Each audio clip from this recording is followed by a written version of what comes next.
Ladies and gentlemen, welcome in. Here we go. The Thursday edition of the Rob Brown Show starts right now. Welcome in, y'all. Howdy. How's everybody? How y'all doing? Everybody good? Everybody having a lovely day so far? Yeah? Everybody living the dream? I'm so glad to hear it. Good to have you. Thanks for coming by. Whether you're listening on the radio or watching on the stream, we're ever so glad to have you along as a part of the show. I am Rob Brown. Directly across from me on the other side of the metaphorical glass this AM, he is the Sultan of Swag, the Professor of Perfection, the Wizard of Wave, the Content Cash Cow, hashtag Dad Kicks, Colonel Grudge, the Alpha and the Omega of the fan upstate itself. The great one, Lonzo, is here as well. What up, Zoe? So the new wheels on these chairs are forcing me to have better posture. Don't like that. Because if I don't, my feet won't touch the ground. That's just weird for me. I have terrible posture. You do too. Well, but I have a curved spine. So they thought I had scoliosis, which was one of the most embarrassing moments of my life when I had to take my shirt off in front of all the other the bunch of girls that were in there in 8th grade. Why? You were young and ripped, right? I shredded. I hadn't reached the hairy part of my life yet. So I mean, I still have baby skin. So I didn't want to, What a start to the show. What an absolute start to the show. Talking about a I'm just saying, 8-year-old Lonzo. It wasn't 8-year-old, it was 8th grade. Oh, but slightly better. I'm giving you the reason why if I sit with good posture, it hurts me because the top of my spine is curved in a way that just I sit with bad posture just because I'm a slouch. That's what I'm, And now you got the problem is you did this early in the show, and now I'm going to be focused on that the rest of the damn day. So if I were to take pictures the popular way like this, you're not looking, but the popular way like this, or I think it's the popular way because I've seen it done many times on the station, that kind of hurts me. So I can't do that. You're not even doing it. You got to go all the way back and put your man's ear like way out in the front. Wow. Yeah. Wow. Yeah. Lonzo just said I have moobs. We are just off to a blazing start. James said my posture is a question mark. Yeah, no, that's just terrible. I like. Do you have teachers that will like smack your knuckles or something if you didn't set up straight? No, Lonzo. I never had any teachers that smacked anyone for anything. It was very not okay in the schools I went to. I didn't either. I know you're shocked. I didn't either. So no, you just had teachers who chunked desk across the room when they were unhappy. Yeah, but you learn to dodge. I mean, it helps you for life, really. Yeah. Like traffic today. Be careful out there. Yeah. That is a lovely shirt that you're wearing. Yeah, a little Greenville Drive throwback jersey. It looks pretty cool. Doesn't it? It does. You can see it too on YouTube, Facebook, Twitch, and X. Hey, your name's on the back of that. Sure is. Look at that. Sure is. I'm kind of it's not easy being green, but you're pulling it off. I do. I really do. Good night, everybody. We got a lot of stuff to get to on the radio broadcast today, ladies and gentlemen. We've got to talk on the show today. Little Carolina Panthers coming up in about 30 minutes with Rashad Beard, the host of the Panther Nation podcast. Did you see Rashad at practice Saturday? I did not. I didn't know he was there. His partner was there though, because he started following me on Twitter and a couple other people did. So, I was networking. Even from the stands with the halo in full effect and no one sitting next to me, I still was able to make friends. We got Rashad Beard coming up in about 35 minutes or so, give or take. And then in the next hour, we're going to talk. I don't know if anybody else got a chance to watch it. I didn't know that it was being shown. But last night was Carolina Panther Fan Fest. The team hopped on the buses from Spartanburg back up to the CHA and rolled into BOA and had a little demonstration of their camp thus far in front of about 39,000 Carolina fans who showed up on a Wednesday night to watch practice. And not only did I enjoy that very much, I did not know that it was streamed. It was on local television. Oh, that's cool. They used to do something similar with the Fan Fest in Spartanburg. They had bands, they had a stage, because I got to be on that stage one year when Mick Mixon couldn't be there, and it was really cool. And they had a cover band with a guitar. Did you play the guitar? No, but I admired the guy who did, because he can you shred on a guitar? I thought he was. I mean, is that shredding? I don't, because it's shaped like a guitar. but it's not. It's got tar in it. But it's not. I think you can shred on a guitar. I know there are questions out there. Shred on a steel guitar? I've seen some guys that are really good at it. So the fan fest Text line 71307. Can you shred on a Can one guitar? shred on a guitar? 71307 is the carpros.com text line. 71307. Start your text with fan. Jacob from the Berg text in. He said, Rob, happy Thursday. Happy Thursday, big fella. Thanks for listening. Thanks for checking in to the show today. I want to talk a little bit about Fan Fest later in the show, and we'll do that with Rashad, because aside from just getting the opportunity to see extended Bryce Young action, there were things that I very much liked about it, and there were things I didn't. I loved having Steve Smith up there in the box, not just on color, but Steve was running the interviews with Frank Reich and Scott Fitterer and all these different cats that were showing up, which I loved. On the flip side, I kind of felt a little bit cheated, because when I saw that it was streaming and I tuned it in and I started watching it, well, they didn't actually show any football. Like they had the offense out there running red zone plays, and they had the camera zoomed in on Bryce Young. And when I say Bryce Young, I mean just BY. And the camera would zoom in and it would follow BY running the route, and you'd see him throw the ball, but it didn't track the ball. It just stayed on Bryce Young. And then later on, I'm following along and I'm watching along on X.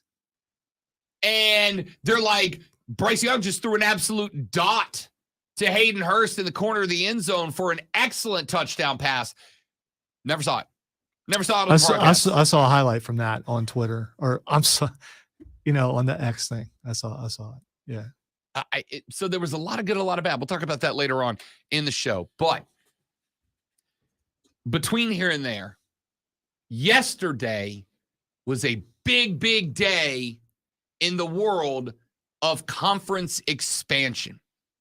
It was like one event after the next, after the next, after the next, after the next, after the next, after the next, after the next, after the next, until I went to bed. And even when I went to bed, we were getting thought after thought after opinion after hot take after hot take about what this meant for the world of college football moving forward. And I kind of think we have to get into that now, because the world of college football as we know it, es no mas. Now, Florida State is at the center of this entire discussion. There were some comments from the Board of Trustees director that we played for you yesterday on the show. There were some comments yesterday from the president of Florida State University, Richard McCullough. We're going to play those for you. Actually, no, we're not, because they were on a Zoom call. We're going to quote those for you. And then those comments started a cascade of reactions and other thoughts around the Big Ten, around the Big 12, around the Pacific Northwest schools that are in question, around the 3 remaining 4 corner schools that are in question. And I've seen a lot of people trying to tell us what is going to happen next. And I think all of them are missing the forest through the trees. Respectfully, I'm going to explain to you why this is a bluff from FSU. All right? This is a bluff from FSU. And I'm going to tell you why coming up here in just a minute from right now. We also, later on in the show, I still have not, because we have been slammed up. Listen, I know the market. We're a college football first market. Always have been. And conference expansion is right now as big of a topic in college football as anything else is to any other sport anywhere at this point in our lives. I could be doing a lot more Major League Baseball trade deadline reaction. Last night, I went on BetMGM Tonight as a guest. Some of y'all heard me here on the Fan Upstate about 7:20, sitting in with Trista and Nick on BetMGM Tonight. I could do multiple hours of trade deadline reaction, no problem. But the reality is the majority of y'all care more about conference expansion. We've waited almost an entire week for something to, and then this may not be what you're going to talk about, but I think it's because you're a fan of an old coach and you just don't want to talk about it. Jimbo Fisher? Sean Payton. Yeah. So here, you know what? I'll let me get your thoughts on this, though. Genuinely, as the alpha and the omega of the Fan Upstate. There's part of me that's entertained by this. And then there's part of me that's like, I don't think anybody around here cares that much, right? I don't think anybody around here cares that much. I think you're wrong, man. That was a big deal. It really is. And yeah, I don't know why I'm blurry on stream. I feel out of focus, so it's okay. Witness protection. Yeah, it could be. Now I got to do something about my voice. Or is this really my voice? I think this is very entertaining. I think there's more depth to it. And the reason I still attest that the reason why we're not talking about it is because he used to be your coach. But, you know, and I think it comes down to someone actually came out and said like the truth about how they felt about another coach, which is never done, ever. And the reason why it blew up all over the country and was talked about everywhere, because it's not done. You don't do that. A silent rule was broken. I also think, on the other hand, and you've also made someone angry. Do you want to do that? I do think the Aaron Rodgers thing is interesting, and that he sounds angry. And I will tell you that the Jets play the Broncos in Week 5. Lonzo, you may have to place your first sports wager because I'm betting the over. I don't care what it's at. 55, 72. I'm betting the over. Aaron's going for 8 touchdowns. Everyone has talked about how lackadaisical, or quite a few people talk about how. I don't mean to interrupt, but James figured out you're related to Bigfoot. Yeah. That makes sense. Why do you think I defend him so much? Fair enough. You've awakened something in Aaron Rodgers. People say he looked lackadaisical last year. And when he commented, that look in his eye is something like, say, Chicago knows about because he's your daddy. You don't want to do that. You just motivate him. Is he gonna win the Super Bowl? I don't know, but he looks very, very motivated. Look, I like the Jets this year. I told y'all last year, I thought the Jets honestly were a quarterback away from being a good team. And I think this year they've got a quarterback, so they've turned that corner. And I get he's going to bat for his guy, but here's 2 things. Number 1, Sean Payton was not wrong. The Denver Broncos were an absolute disaster last year. You're right. Embarrassingly That's bad. the point. It can't really be argued. He was absolutely right, but Right. You don't say that. You don't say in today's society, or even like 20 years ago, you don't say that about another coach, not in the NFL. We might hear this stuff in college football, but these guys are professionals and they don't do that. I guess you know what? I'm turning inwards, Lonzo. I'm turning inwards. I'm considering my own mental states. And I'm wondering if the reason that I am avoiding discussing the conflict between Sean Payton, Nathaniel Hackett, and Aaron Rodgers is because I don't care. It's because I don't care. It's because I don't care. Look, Sean did one of 2 things. Or both. Number 1, he said something that I agree with entirely. Right? Entirely. The worst 2 coaches in the history of the National Football League are Nathaniel Hackett and Urban Meyer. That's the list. The absolute worst 2, Hackett and Meyer, without a question, in my opinion. Right? But The second reason is I just don't care. You just don't do that. Whatever. It doesn't bother me. If you don't like it, beat his ass by 42. and be done with it. I think you're missing a point. I love this. I think this is great. I want this to happen in the NFL. I want the next coach to talk about the last guy and say, you know, the reason why I'm here? Because that guy sucked. I want to hear that. I guess it's probably not how business is conducted, but it's football. I mean, I think it's kind of fun. I think Denver's still going to suck, but it's still kind of fun.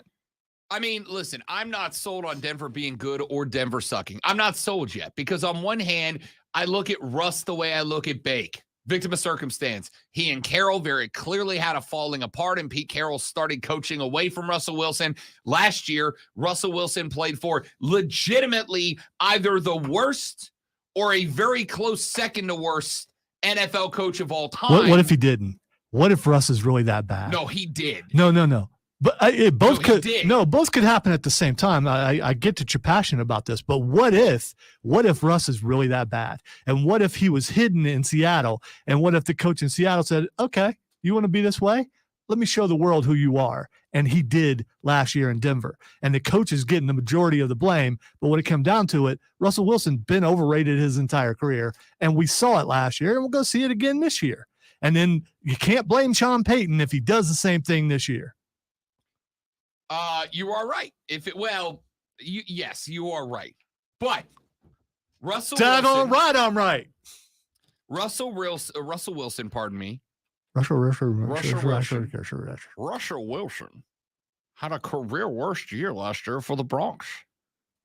There can be only one. And I would just went from like Sean Connery to Bane in one sentence. No, well, I mean, at least you were quoting a movie that Sean Connery was in, Highlander. So, I mean, there's that. Russ Wilson went for 3,500 yards, 16 touchdowns last year. The last year was Seattle. 65% completion percentage, 25 touches, 6 picks. The year before that, 68.8 completion percentage, 40 touchdowns, 13 picks, a 105 rating on the year, and that wasn't even his career high QBR.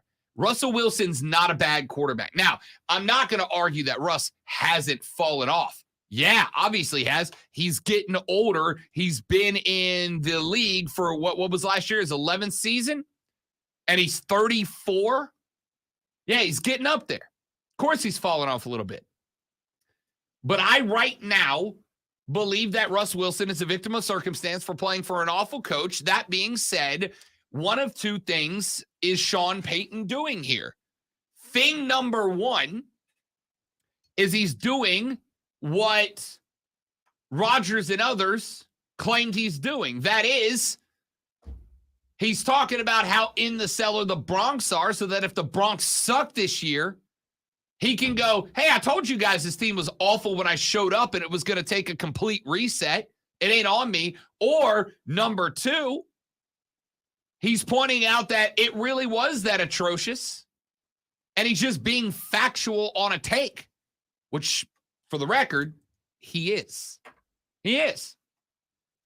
So I like I said, I guess I just don't really care all that much, with the exception of I now have a reason to drop an entire paycheck on Aaron Rodgers and the Jets hitting the over against the Bronx in week 5.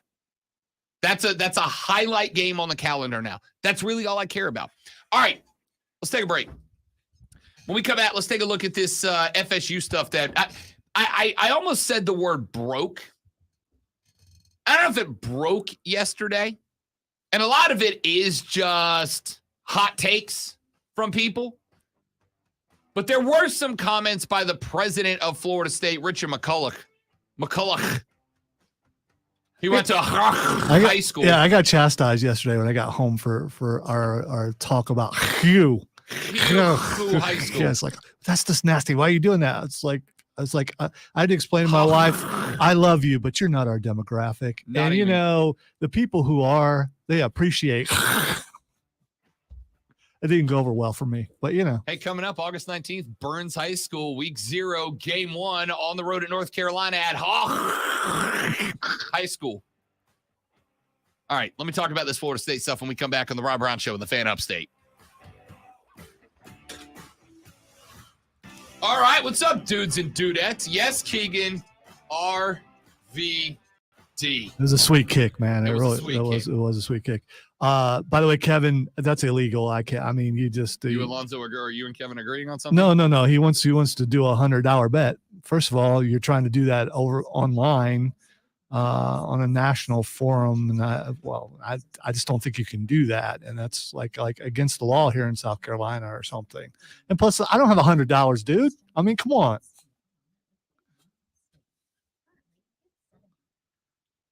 All my money go to them bills. Did you see the video of the field attendant at the Dodgers game last night? There was a guy sitting. You know how the field attendants, the ball boys, they sit in chairs, first and third base at the edge of the outfield, and their job is to basically stop the foul balls from going all the way down the fence all the way down the wall of the fence. There was an old guy sitting there, and somebody hit a foul ball rocketing at him, right? And he got out of the chair, jumped over the wall into the stands, and brought the chair with him. Never seen anything like it. Let me see if I can find it on Twitter. No, Kevin, I'm not scared. I just don't have that kind of money. And I don't bet money because that's I have a compulsive nature. And if I started getting into something like that, I could get myself into trouble. So I'm not doing that. And I think we all saw how much I lost last year in Boo Box. So no. And, you know, the Buffalo did win in the regular season. Did they win in the playoffs? No. You know why? Because they didn't face the Chiefs in the playoffs because they couldn't get past Cincinnati. Just saying.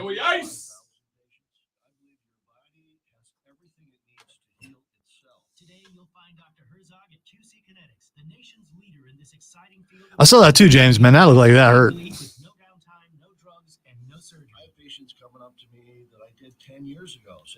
I'm sure the pronunciation of that, Stephen, is Jesus, and you're right. Definitely Jesus. Jesus has entered the room. Jesus has straightened his shirt. Jesus is sitting down.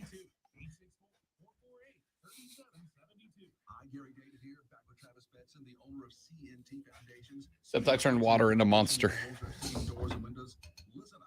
If you could, we'd be in real trouble.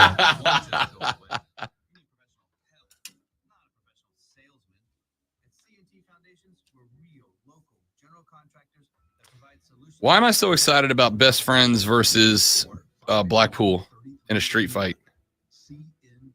That's going to be fun. I don't know.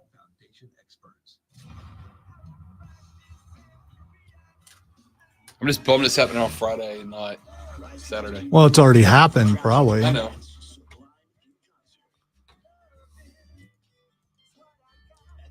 You know what's interesting? They film Rampage right after Dynamite. Or Dynamite right after Rampage. No, yeah, Rampage right after Dynamite. It's interesting how little you see on Thursdays and Friday about Dynamite results before the show airs. Oh, I agree. And we were impressive. When we were there in Columbia, they didn't actually say, "Hey, don't tell anybody." Yeah. That I recall. Do you remember them saying that? I don't remember them saying that. So, and even if they did, I mean, I almost kind of think you don't, because if you go, "Hey, don't talk about this," you know, everybody's gonna be like, "Inside scoop." Talk about it. I was filming it on my phone. Everyone's going to see it now. The whole show on my cell phone. Turning water into cold Monster Energy would make you Kyle Christ.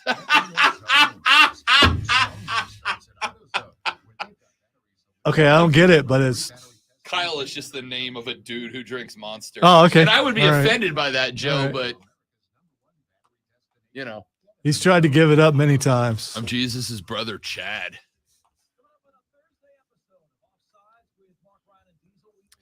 Did you waiting for you to say, yeah, I can actually build stuff. But I can. I do. No, because he was a carpenter's son. Yeah, no, I know. So, you know. I do light woodworking. I'm not a carpenter. Did you see Kelsey with his stash? I am El Travador. Dude, I love that guy.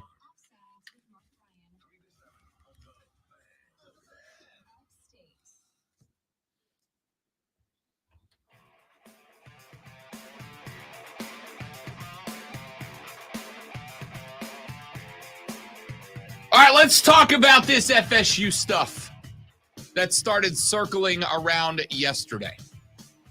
It started on a Zoom call,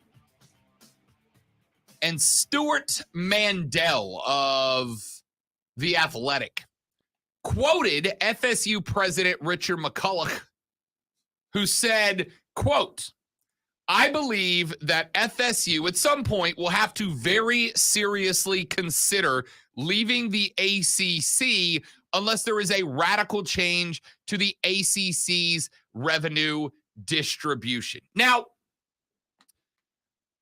that spurred a lot yesterday, and we'll get into some/all of it in bits and pieces throughout the show today, because there was a lot. We know that the Big Ten went on board and started, or I should say, restarted their negotiations about potentially getting Oregon and Washington and potentially Cal and Stanford into the mix, which of course would kill the Pac-12. I would say, aren't you a little surprised that it's the Big Ten being more aggressive than the SEC? No, I'm not, because even though we know those are the two super conferences, the majority of us truly do believe that the SEC is a leg up on the Big Ten. Not a big leg, but a leg up on the Big Ten. So I'm not shocked by that at all. And we're going to get to that here in just a minute too. But those negotiations kicked off. We also heard, or at least I should say, it has been rumored today that Clemson is having internal discussions, not about moving or leaving or changing or anything like that, but is looking at potentially having some sort of press conference either today or later in the week. But none of that, at least not that I've seen yet, has been really thrown up top as we need to go out and get in front of the limelight, right? I think Clemson in this case is very happy to let Florida State kind of be the lead on this, right? Like, I think they're lockstep. I think Clemson and FSU are lockstep in whatever happens. Not to say they'll end in the same destination. I'm saying in terms of their futures with the Atlantic Coast Conference. But I think Clemson is very happy to allow FSU to be the lead on this, to be the ones out front taking all the heat. We'll get to that in just a minute. But you had all the quotes out there from the director of the Board of Trustees for Florida State, from now Randy McCulloch, the president of Florida State. And all of them are pointed but vague, right? Like, there's no talk about the destination, but there's a lot in regards to, yeah, we might have to leave, right? We had the president of the Board of Trustees who said that the ACC's grant of rights is not the document that Florida State will use as the primary reason for making the should I stay or should I go now decision. And I told you when we talked about that yesterday, the document they're waiting on is likely an invitation from the Big 12, the Big 10, or the SEC. But at the same time, I don't see that invitation coming, at least not from the Big 10 or the SEC. There's a reason for that. Florida State signed off on the ACC grant of rights. You know the one we've been talking about, the one that's in play until 2036, that grant of rights. Yeah, they signed that, which means that Florida State, should they break the GOR, is going to be way in the hole for a lot of money, hundreds of millions of dollars over the life of that contract. Now, if you're the Big Ten or you're the Southeastern Conference, are you willing to go on the hook for most of that money to get Florida State in the fold now? Probably not, right? Probably not. Why would you be? You're not opening up a new market for the handful of percentage points worth of value that aspect has to the expansion conversation. Florida State brings a lot to the table in terms of national brand recognition. But hundreds of millions of dollars, I don't know. Which means that I think the only school that might consider, or the only conference that might consider extending an invitation now is likely the Big 12. I could see the Big 12 extending the invitation, mainly because the Big 12 at this point is doing whatever they can to make sure that they are the EEC. They are the conference that stays alive to become the EEC. And if that's the case, Florida State's a big pickup. So is Clemson, Miami, North Carolina. This to me feels like a bluff, pardon me, from Florida State, right? This to me feels like FSU doing what they can do to light a fire under the rear end of the ACC. Hey, look, we got locked into this thing. We thought it was a good deal. It turns out it's not. Y'all have got to do something to fix it. Because there is somewhere between now and 2036, somewhere there is a year where the return on investment from jumping to a big conference outweighs the early termination penalty. But there is one more possibility. Remember, the ACC can dissolve if 7 of its members decide to walk. Is it 7 or 8? I don't remember. Either way, if either 7 or 8 of its members decide to walk and all leave the grant of rights, then the ACC would at that point dissolve, and there's no ACC for the grant of rights to have an impact on. At which case, every school would be free, would be free to sign wherever they want. Now, it's like anything else, man. You know every war movie you've ever watched, when the protagonist group is under assault from the bad guys and they're all in the bunker and they're all hiding and they know that they've got to make a charge. They've got to make a stand, but they're all afraid because they don't want to get shot. And then it's always that one guy, right? There's that one guy who goes into a rage and he picks up the shotgun and he runs out into the face of the bad guy and he starts lighting everybody up. And then everybody else in the bunker starts doing that really dramatic movie nod. And then they all take off and the fight's on. That's Florida State right now. Florida State has slung the bandolier. They have grabbed the grenades. They have loaded the bar. They have run outside and they are now just spraying bullets. And they are hoping that Clemson and Miami and North Carolina, probably Virginia Tech, Duke, and whoever else are looking around and they all see Florida State out there, guns blazing, and they give each other the dramatic movie nod. Dun, dun, dun, dun, dun, dun, dun, dun, dun, dun. And they're all about to come out of the bunker alongside Florida State to end the ACC. The problem is this ain't a movie. This is real life. And the problem is it takes a lot to make that move. Why do you think Clemson's been so quiet on this? Since, remember, what was it, like 3-4 months ago? Right at the end of the college football season? When FSU and Clemson had both their athletic directors come out and agree, say on the same page, we need an uneven revenue distribution model if we want to stay together, right? The schools like FSU and Clemson that are floating the majority of the revenue into this conference need to be compensated more heavily than the teams that are being dragged along. But since then, you've heard nothing from Clemson, North Carolina, Miami. Nothing. They're letting Florida State lead the charge on this. And that's why Florida State had to do something drastic. That is why they have their president and their board of trustees director out in the news the last couple of days saying, yeah, we're thinking about leaving. Do I really think they do that they are? No. I think Florida State is likely looking at it like I do and going, look, either the ACC or the Big 12 is going to form the foundation of what I believe is going to become the EEC, the Everybody Else Conference.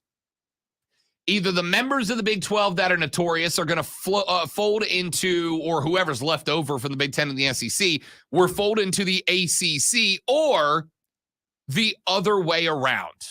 Okay? One of the two. And the ACC, who has, I think, more stability than anybody else, but not as much profitability as everybody else, is going to have to be kicked into gear.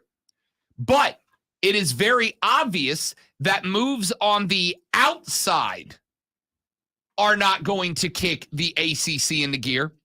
So Florida State is going to try to kick them from the inside. We'll talk more about this, but let's run to a break.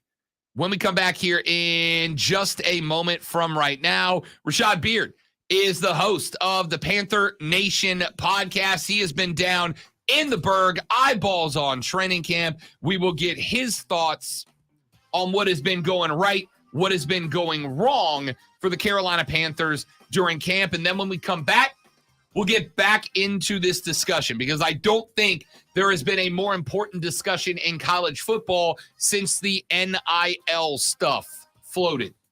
So we'll return to that later on in the show. My name is Rob Brown. The great one Lonzo is on the other side of the metaphorical glass. Ladies and gentlemen, you're listening to The Rob Brown Show. You're listening to the Fan Upstate.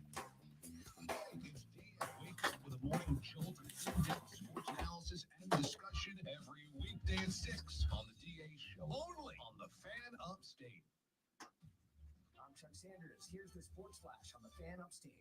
The Braves routed the Angels 12-5 on Wednesday. Ronald Acuna Jr., Austin Riley, and Matt Olson homer. Acuna launched a 3-run shot over the center field wall off Lucas.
Rashad, what's up, fella? How we doing, big dog? What's up, man?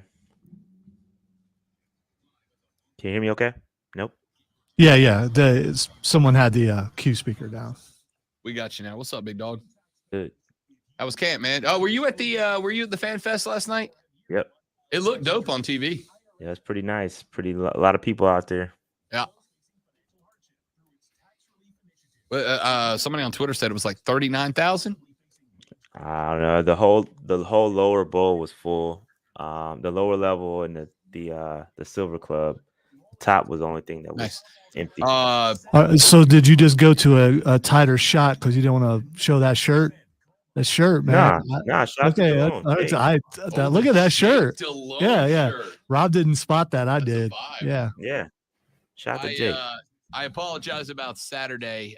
We No, had you slated, good. and then the Panthers came to me and brought us Rucker and Chris Gamble, and that filled up the entire second hour. So I got it's it, not man. that I don't love you, dog, but they brought me Chris Gamble. I had to talk to him. I feel you. Yeah. Now Chris Gamble is somebody, when you get that opportunity, you got to take that Oh, because he definitely does not speak much. No, he did not. He was Yeah. he was a short answer dude. Yeah, he's tough. He's tough. Haven't seen him in a long time, so that was a good one. That was a good one if you got that. I've been trying to work my way into finding Chris Gamble, and I can't get him. I'll get with you after the show. Yeah, I was going to try to find you, but you didn't want to hang out with me anyway. So I mean, I was outside, man. It's been a crazy. I'm so tired right now. It's just all over the place. It's been a long, long week.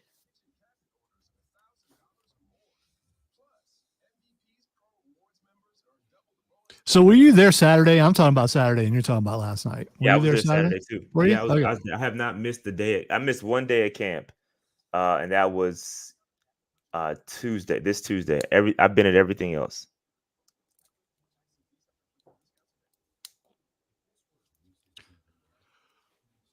Which stands were you in? Were you in the big ones or the small ones? Nah, I wasn't in the. I was in the big ones, not in the VIP side. The VIP No, side. I was asking because I'm curious about how full the VIP side looked because No, it it's full. looked pretty. It was pretty it was full. It was full. I was on the front row, but it was pretty full. Surprised you didn't see me on the VIP side because no one was sitting next to me. It's weird. I thought it was probably. Were you in the media section? Yeah, I was in the VIP section actually. Yeah, but I think there were family and friends over there too. And yeah, then there were two VIP sections. There was lower, and then there was the one above it. And I was in the one above it, like a couple rows up. Yeah, nobody was up there. No, where I was, everybody was there. So I didn't go up, but got you. Everybody's around me except for like 3 feet to my right and 2 feet to my left. And I shower, but people just don't want to sit next to me. I don't get it. I don't. I shouldn't complain because, I got room, but.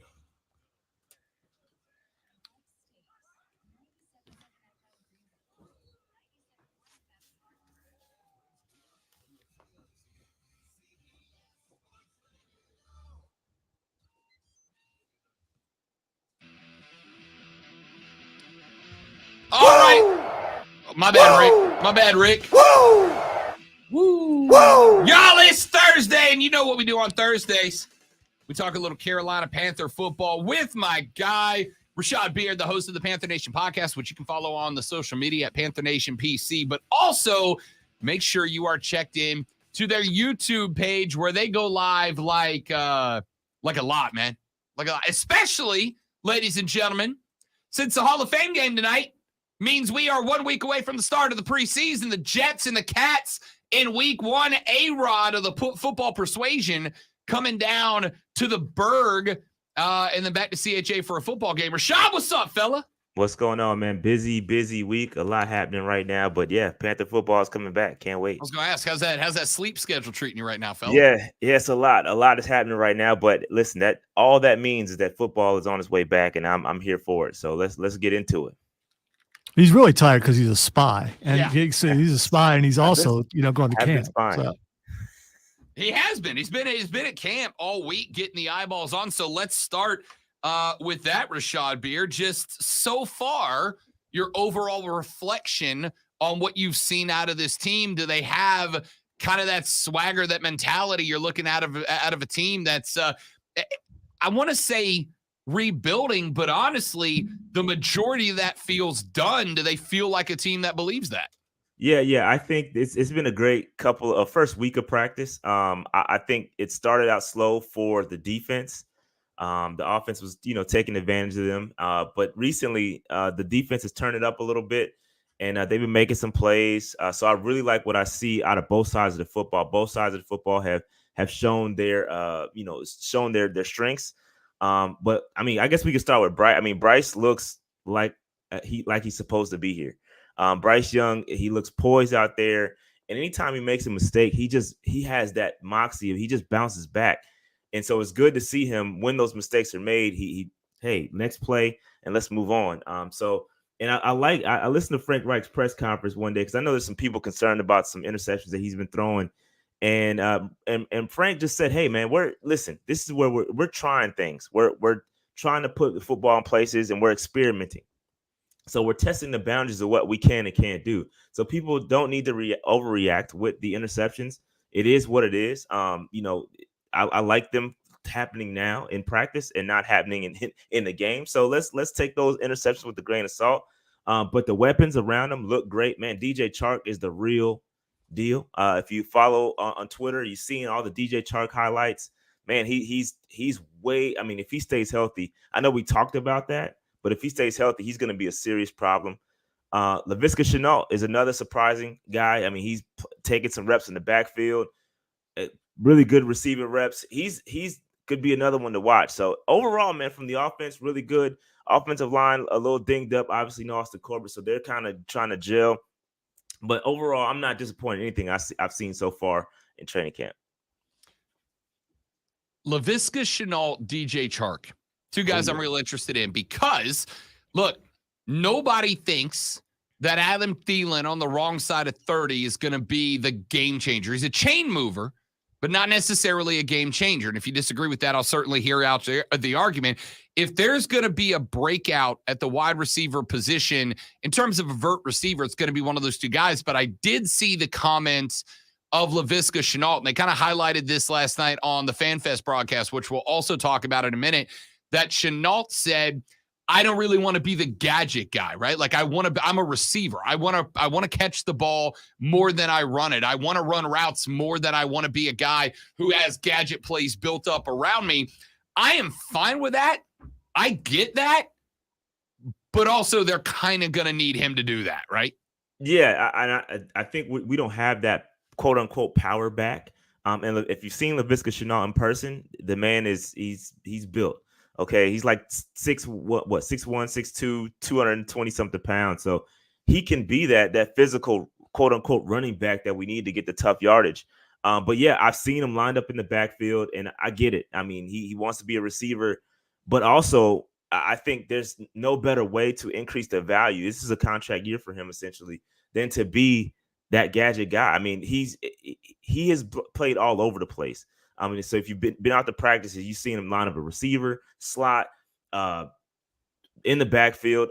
Listen, I don't know what the plans are for him, but the experimentation that I've seen has been great. So I'm all for it. And going back to your Adam Thielen thought, bro, Adam Thielen has looked really, really good in camp. And I was one of those guys that said, hey, man, he's over the hill. He doesn't have it anymore. But bro, he's looked really good. And I take it for a grain of salt. It's practice is early. I get it. But he has looked really impressive. I think he is going to have a role. I think he's going to get a lot of targets in this offense. Like you said, he's a chain mover, which is what Bryce Young needs. When we're in trouble, who am I going to go to? And I think Adam Thielen could be that. And this DJ Chark, I think, man, I can't say enough of how impressed I am with DJ Chark. We haven't seen it because he's been injured a lot. But man, if he stays healthy, I definitely see WR1 in his future for sure. That's how good he's been.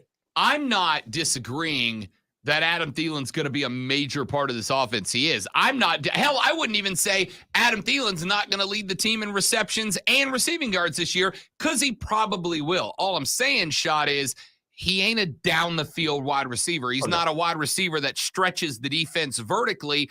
And I think for some of these other guys, somebody's got to fill that role, right? Like somebody's got to be the guy that drags safeties backwards, because that is where Adam Thielen thrives. I don't even really need Shenault or Chalk or DJ Chalk. I can do this. DJ Chark do. I don't need them to be Pro Bowl outside Devontae Adams 5,000 yard down the field guys. I need them to be somebody who is a threat to do that, so that Thielen and Bryce Young can work together underneath. That's what I'm looking for. No, I would agree with that. Definitely Adam Thielen is not going to be a down the field threat. But if you look at this offense and you've seen what has been displayed to us, it's a lot of short passes. I know a lot of people were upset in the Teddy Bridgewater years when it was dink and dunk. That's what this offense looks like. You're going to take some shots. Obviously, Bryce has the arm and now has the weapons with DJ Chark. I got it right. DJ Chark. He can cool. So, yeah. With DJ Chark, he definitely is one that can stretch the field. And man, he had his ability to track the football in contested catch situations over his shoulder. We haven't seen that in these parts in a long. It's very refreshing. So I'm excited about DJ Chark. He's shown nothing but amazingness out there. So shout out to DJ Chark, man. I love it. Rashad Beer from the Panther Nation podcast here on the Rob Brown Show in the Fan Upstate. I was watching FanFest last night. It was broadcasted on one of the local channels here, which I was actually very pleased to see. And listen, that kind of stuff happens if and only if the team reaches out and the team pushes that and the team asks for that time and gives the local TV stations a reason to carry that. Because It's not a preseason game. It was a glorified practice. It wasn't even a scrimmage. It was just a practice. But that combined with the fact that there were almost 40K people in the stadium, according to some reports, that combined with the fact that this wasn't just a practice, but from what I understand, it was like a whole production. It was like a whole show based around a practice, leads me to believe that the Panthers, and we saw this at over in Spartanburg last Saturday, but I want your thoughts on it. It leads me to the conclusion that the Panthers really, truly, genuinely are trying to create a product that gets the fans to reinvest, to buy back in. And I think they've done a good job of promoting the two Carolinas, one team theme over the last couple of years. But it feels like the team itself, the franchise, Rashad, is trying to and maybe succeeding in matching the optimistic energy of the fan base. And to me, the foundation of a lot of the best NFL clubs, they really kind of start with that. It's not just about the team itself, but it's about let's create an atmosphere and environment where even if things get a little squirrely early, because they could, right? Like I could see the Panthers going like 3-5, 3-6 in the first 8 or 9. Back end's much easier.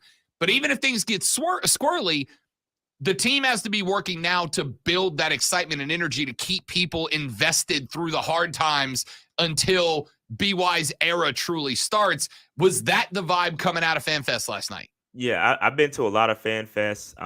I've been around the block for a long time, and I definitely, you can feel it.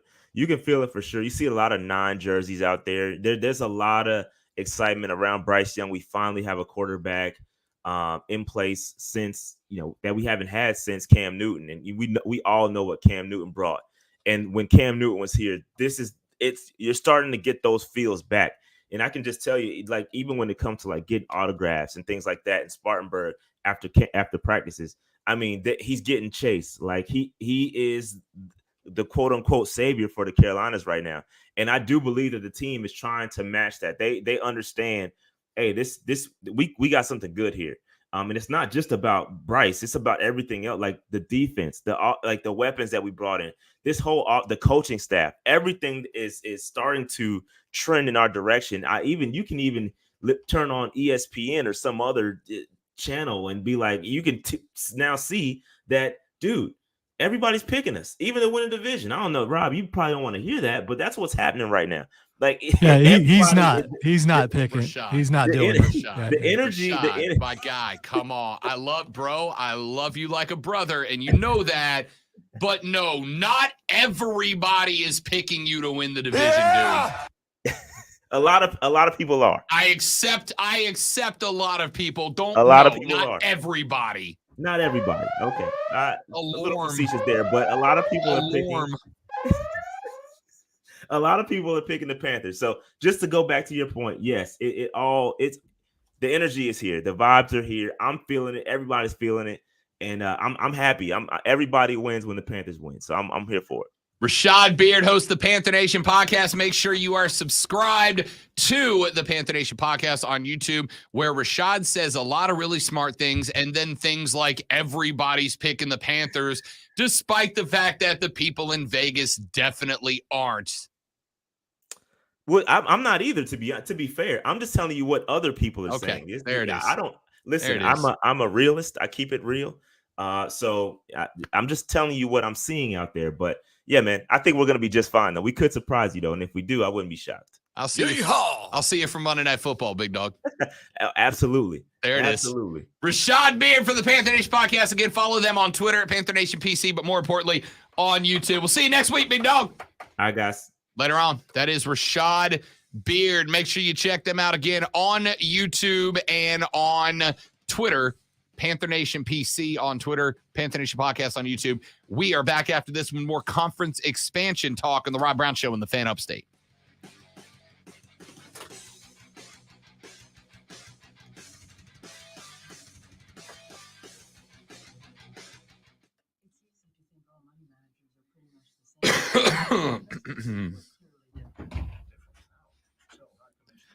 Yeah, Trey, it's a new thing that I'm working with. It's The alarm. yeah, when he gets upset, like when someone says eating hot dogs out of the pack, we gotta have a little warning label.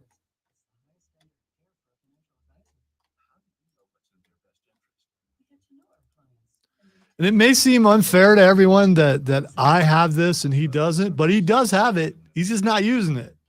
He can get me back.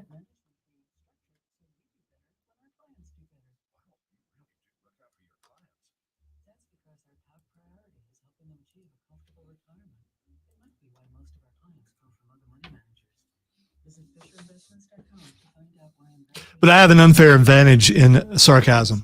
So, you know.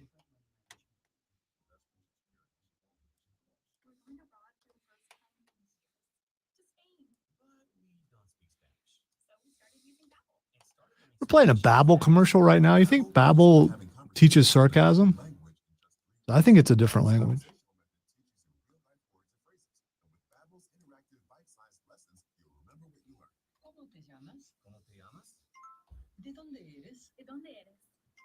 When you learn a language, you want to actually use it.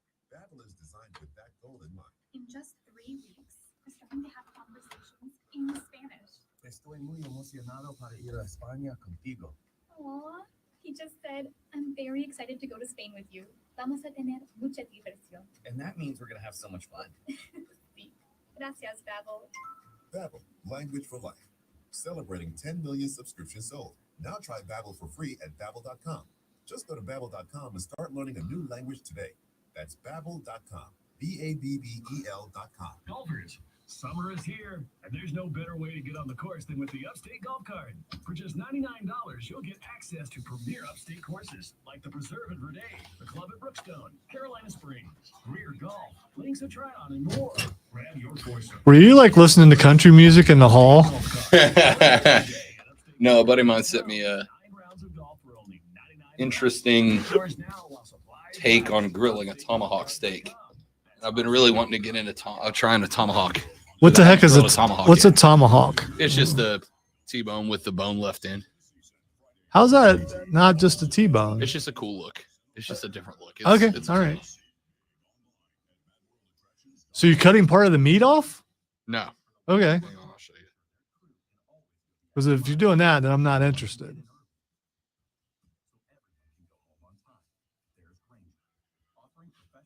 That's a tomahawk. It's just T-bone, but they leave the bone in it. Looks like a turtle, upside down turtle from here.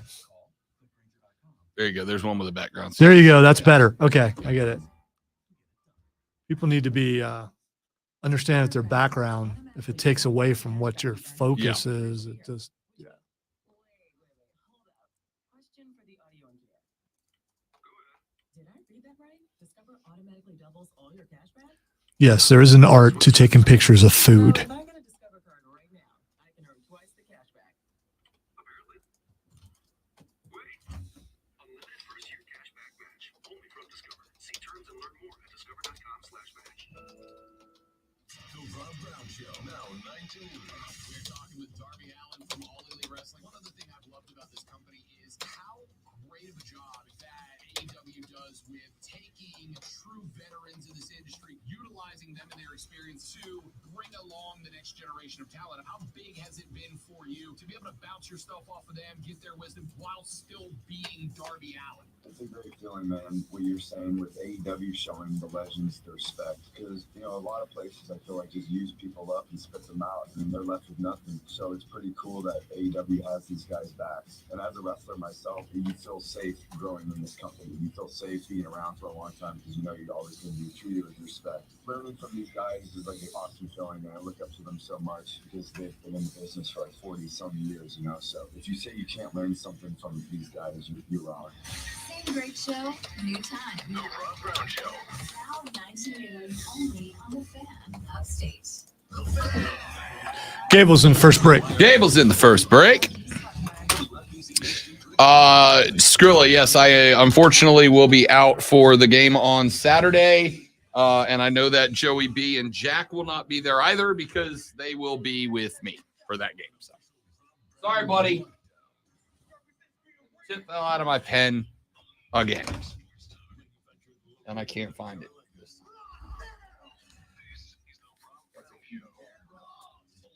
I have important things to write.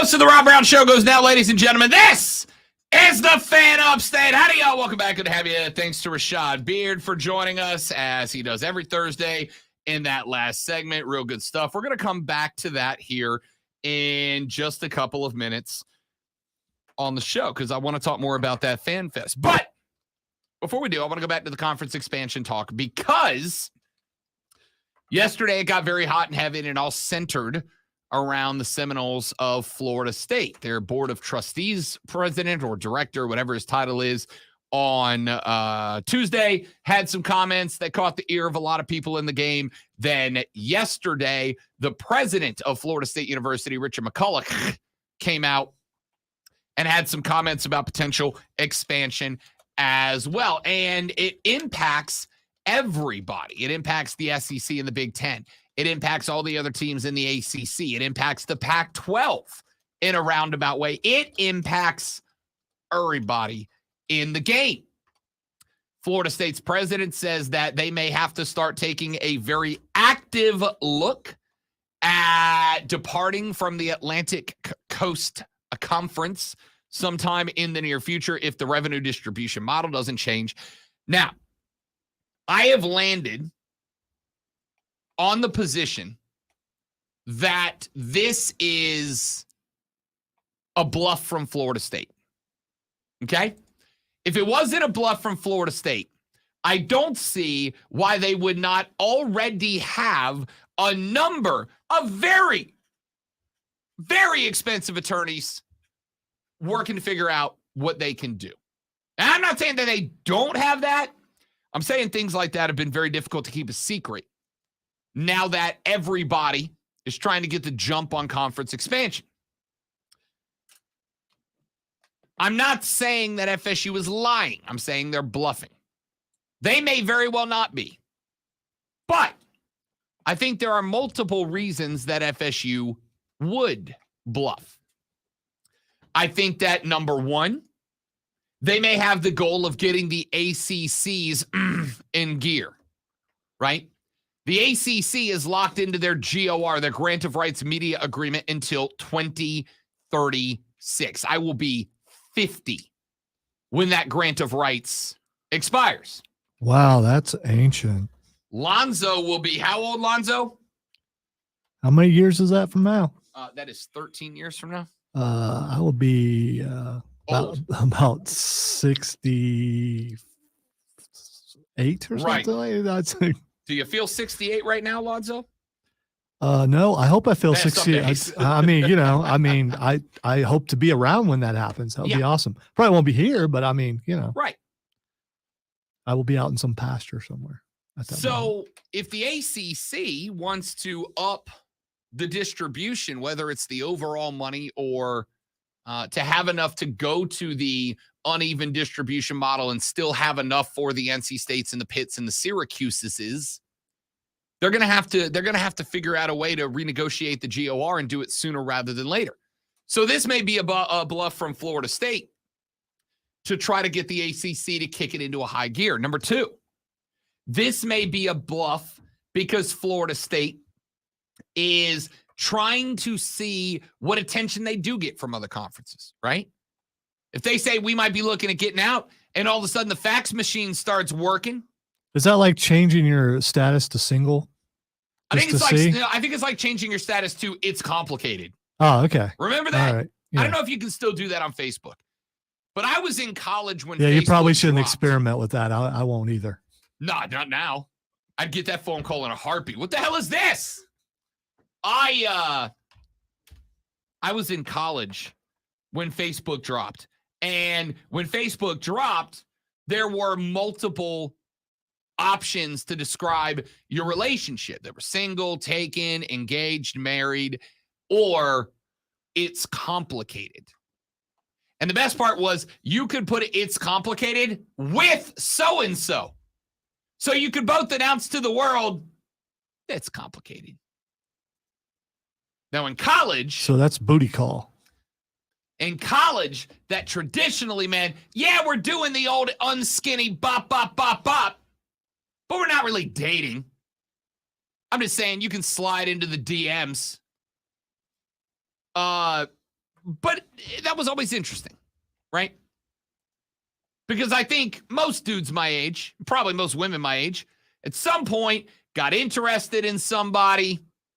They went to do the old Facebook scope. They checked in and they saw it's complicated as a relationship status. And that either meant A, let's go for the crazy one, or B, nope, not happening. So I think Florida State changed its Facebook profile to it's complicated yesterday. And the reason they might do that is because while definitely not Rob Brown ever did this, a lot of fellas, when they saw a girl with it's complicated as the Facebook status, that meant hammer down the accelerator and try twice as hard, right? Try to prove to her that, yeah, girl, it might be complicated with him, but it won't be complicated with me. Wink, wink. Right? That's how I used to hit on girls. I'm sure it was very effective. It worked none of the times. Hey, Rob, this is my friend Alice. Sup, girl? So FSU. Did you spin before you did that? Double finger guys. Spin around and then hit her with one of those. You just did the hair flip. By the way, you can see on Facebook, YouTube, Twitch, or X. I got the lettuce out today, man. So FSU changed its, again, a theory. FSU would have bluffed by changing its Facebook relationship status to it's complicated. Why? Because when you change it to it's complicated, it tends to get you some attention. And FSU might be looking to see what other suitors send the old "Hey, you up" text. Right? That 2:30 a.m. liquid courage inspired text of, "Hey, Knowles, you up?" Just to see if they get any bites, right? And then the third reason that the Knowles may have put a bluff on the table here is just to see if any of the other ACC schools would jump with them, right? It's to see if any of the other ACC schools might have been interested. Because if Clemson's president and or North Carolina's president and or Miami's president and or NC State's and or Duke's and or Syracuse's and or whoever else, if any of them came out and said, you know, the Noles have got a point. Florida State's got a point. We're kind of interested in that. We might be interested in joining them in this if the price is right. They would know if they truly, genuinely do have enough momentum for the disbanding of the Atlantic Coast Conference, which would then free them up to join whatever the hell conference they want. Now, do I think that's going to be the out? Probably not. Because I think if the ACC disbanded tomorrow, the phone calls pop up in Clemson, in Tallahassee, in Coral Gables, and in Raleigh. I don't know who else. I think Pitt could be interesting to a couple of conferences. I think Duke might be interesting for a conference that's going to try to make some money on basketball as well. I think maybe NC State's interesting if you want to keep them and Carolina together. I don't know. But I really only think there's probably 4 schools that would look and go, we know if the ACC breaks up, we got a landing spot. We know for a fact we've got a landing spot that pays, right? Not falling down to the All-American Conference and effectively getting locked out. So I think they may just be gauging the water, right? But I really do think this is a bluff. Let me grab clip 1, if you don't mind, Lonzo. Pete Thamel has really been out front of this whole thing. Pete Thamel's been involved with conversations with folks down in Tallahassee. And Pete Thamel yesterday on the 4-letter broke down his view on what's happening in Tallahassee.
So there's where Thamel checks in on all of it. No, I'm not talking about it. No, I'm not talking about it, Lonzo. You said you weren't talking about it, so I acknowledge. But if you saw it, so another reason why you need to watch on stream. Thamel says to the to ESPN yesterday, the Noles basically have about 2 weeks to decide if they want to leave the ACC next year. They're not going to, all right? Calling the shot now. The Noles are not leaving. They're not going to turn in their notice this year. And they're not leaving and they're not going to turn their notice in this year because I want you to think about how long they are locked in to this current ACC grant of rights and recognize that if they were to leave, if they were to go, they would be on the hook to replace that money lost by the Atlantic Coast Conference via their departure from said conference, and that is 13 years worth of cash that they would have to come up with. And realistically speaking, do you think there's a conference out there right now that would want to come up with even a majority of that money to replace them? Probably not, right? And if there was, the only one I could think of would be the Big 12, because getting Florida State likely means that they would take Clemson with them, and they basically would guarantee their positioning as the EEC. But it's still a ton of money they would have to basically give to FSU. And oh, by the way, they'd have to come up with that money. See, this is the kicker. They not only have to come up with that money, the FSU GOR departure money, but they would also have to come up with Florida State's annual television revenue on top of it. That's a lot. We are talking hundreds of millions of dollars for that addition, which might be worth it in, say, 2033. But that's 10 years from now, a decade from now. And there's a lot of moving and shaking between here and there, right? So I think this is a bluff from FSU. I don't think you're going to see them turn in their notice this year. Hell, I don't think you'll see them turn in the notice next year unless and only unless they know that they're going to get the other 6 schools that they would need to go with them to also turn in their notice so that the ACC would be outright disbanded. The Big Ten is not going to invite. I think the Big Ten would probably have interest in Florida State. I think the SEC would have interest in Florida State. I do not think that either one of those conferences is going to invite Florida State when there is that much money on the table that would have to go out on top of FSU's annual media distribution paycheck. So I think it's a bluff. I think this is a drastic effort from the Noles just to see what happens, right? Lonzo knows this. Sometimes you've got to float misinformation just to see what happens when you do, right? I had a problem at a radio station that I worked with a number of years ago. We had an issue that we had like 4 or 5 different times a sponsor, potential sponsor for my radio show that backed out at the last minute, at the 11th hour. It backed out. Now, at the time, I was doing my own show, but I was in charge of everything. It's one of those spots, Lonzo, where you pay for airtime, you know? The station agrees to sell you X hours at $500 an hour. So you go out to sell sponsorships to cover up that $500, and whatever you make over that is your profit, right? Is your paycheck. So I was running into the time, and I had like 3 or 4 or 5 different clients in a row that I thought were in, And then last minute, the 11th hour, they pulled out of the contract. And I genuinely could not figure out why. Like, what the hell is happening here? So then I went in front of the studio, in front of the station, and because at this point I had kind of figured out, okay, someone here is getting an idea of who I'm going to talk to and talking to them before I do. So I floated a potential client that was not a client at all. And then like 2 days later, I got a call from them and they were like, hey, why are we getting calls from your station telling us not to advertise with you when we don't know who you are? And I said, oh, can you tell me who told you that? And they were like, yeah, it was so-and-so. And it was a guy that I had brought on to be a sales rep who was going out and telling clients that I had sold myself on not to sign with me. And I figured out later it was because he had cut a deal with somebody else at the station to move over from my show to their show and sell their show. And so he was basically putting off all these other clients to build a roster. So when he moved to the other show, he'd already have like 5 or 6 clients built in to go sell, right? So I had to lie. I had to build some misinformation out there to find out who the rat was. And I found out who the rat was. And let's just say they had a nice little career going in radio. And it was a shame something bad happened to it. Okay? Just a real shame. So sometimes you got to spread that misinformation. I'm not saying that it is 100% out of the realm of reality that Florida State truly is considering and taking steps toward departing the ACC. What I'm saying is, off the top of my head, I came up with 3 different possibilities, situations, realities where it would make sense for FSU to bluff about a departure just to see what happened. They want to see what happens with the Atlantic Coast Conference's leadership. Do they start taking steps and incentivizing updating the GOR?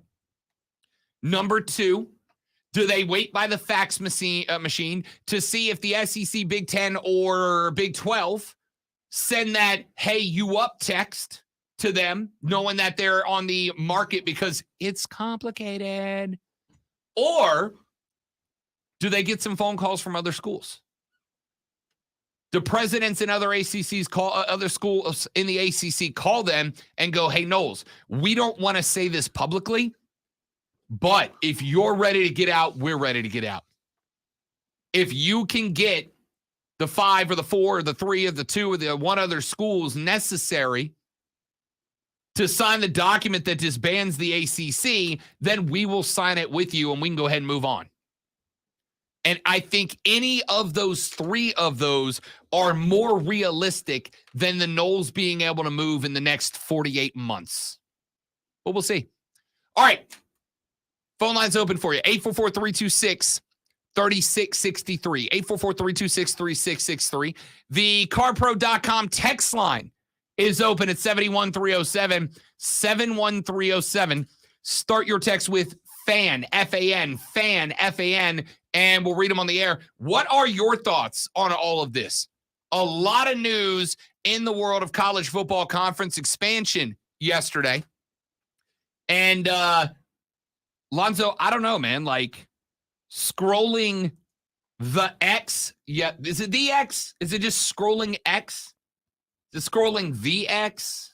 Well, NX? I guess it's just scrolling X. Is it just scrolling? Because if you're scrolling the X, that sounds like we're doing drugs. Let's be real. No, I'm totally scrolling X. No, but dude. if you're scrolling the X, it's like people are, why are you checking on you're not with her anymore. Why are you looking? That's true.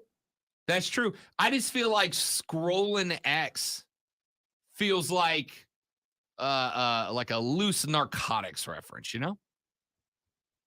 Dude, you gonna come over later and scroll some X, bro? Maybe scrolling the X posts. I don't know. Elon, just leave it Twitter. You can't say checking out the X. The way, I mean, there's a lot of things you can't say because it sounds like it's something else. For the record, when I go to that website, it is still twitter.com. That website is still twitter.com. Just so we're all clear. I feel like I'm calling it Twitter until that website does not exist anymore. All right. Let's take a break. I am looking for your thoughts at Taz Hawkeye on Twitter has tweeted the radio broadcast. Taz said it's a last-minute Hail Mary to have ESPN follow through on verbal promises. Based on how this is going, I hope ESPN increases payouts. But knowing Disney's money problems, I expect ESPN wants to shut down the ACC contract. So, interesting thought from Taz Hawkeye. I appreciate that tweet. I want your thoughts as well. Clemson fans, this impacts you. My question for you is, how? How do you think this FSU stuff impacts you? Because it does. I just don't know how strongly. We'll talk about it more later on in the show. Let's talk some more Panther football and their fan fest last night. When we come back, Rob Lonzo and you on the Rob Brown Show on the Fan Upstate. All right, guys, I got a live read. Stay right there. We will be right back.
Marco needed to hire everyone from a receptionist to a store manager to a head mechanic.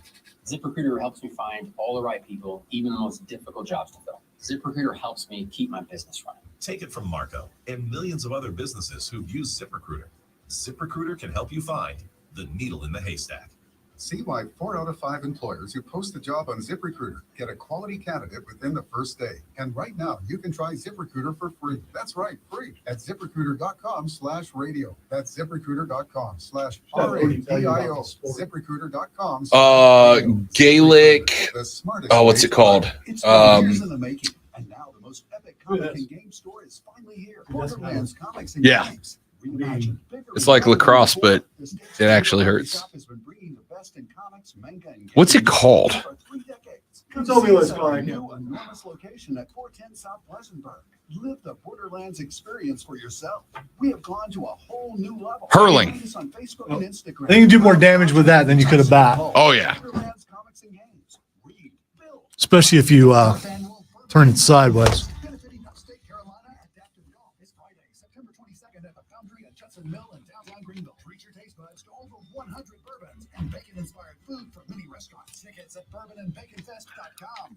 Sponsored by Irish Spring, the fresh scent. Talk to other people. No one wants to take the bus, by the way. Irish Spring Suds. So I'm guessing that has Yeah, I don't gone think it's away. gonna 'cause I happen. haven't- Irish Spring. When the spring hits you, you're ready. Pick up Irish Spring at your local retailer today. Mark Ryan tells it like it is. Coming up on a Thursday episode of Offsides with Mark Ryan and Diesel, we will give you our division winners, all 8 divisions in the National Football League. Thought they were doing that yesterday. Teams in college football actually have a chance to make the CFP this year. We'll tackle that and give you the Hoop Plus, the ACC and 4. SEC team preview series, and so much Only more. 4 have a chance to make the CFP. So it's only 4. Offsides with Next year it'd be 12. Upstate. Listen on the Odyssey app. Search the Fan Upstate.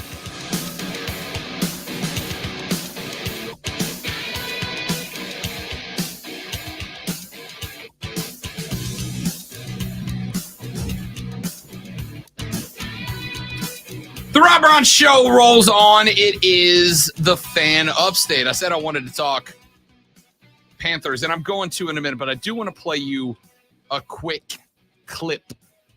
We go to clip 1A, if you don't mind, Lonzo. I am playing this for 2 reasons. Reason number 1 is Paul Feinbaum is right. Reason, that's not a sentence I say very often, okay? Reason number 1 is Paul Feinbaum is right. Reason number 2 that I'm playing this, Lonzo, is because Paul Feinbaum said this yesterday afternoon, I guess, not at noon, yesterday afternoon. Well, if you were British, you could say yesterday noon. Yesterday noon. Yes. He played it yesterday, or he said it yesterday afternoon on ESPN. And I want you to listen to the take and see if anything stands out about it.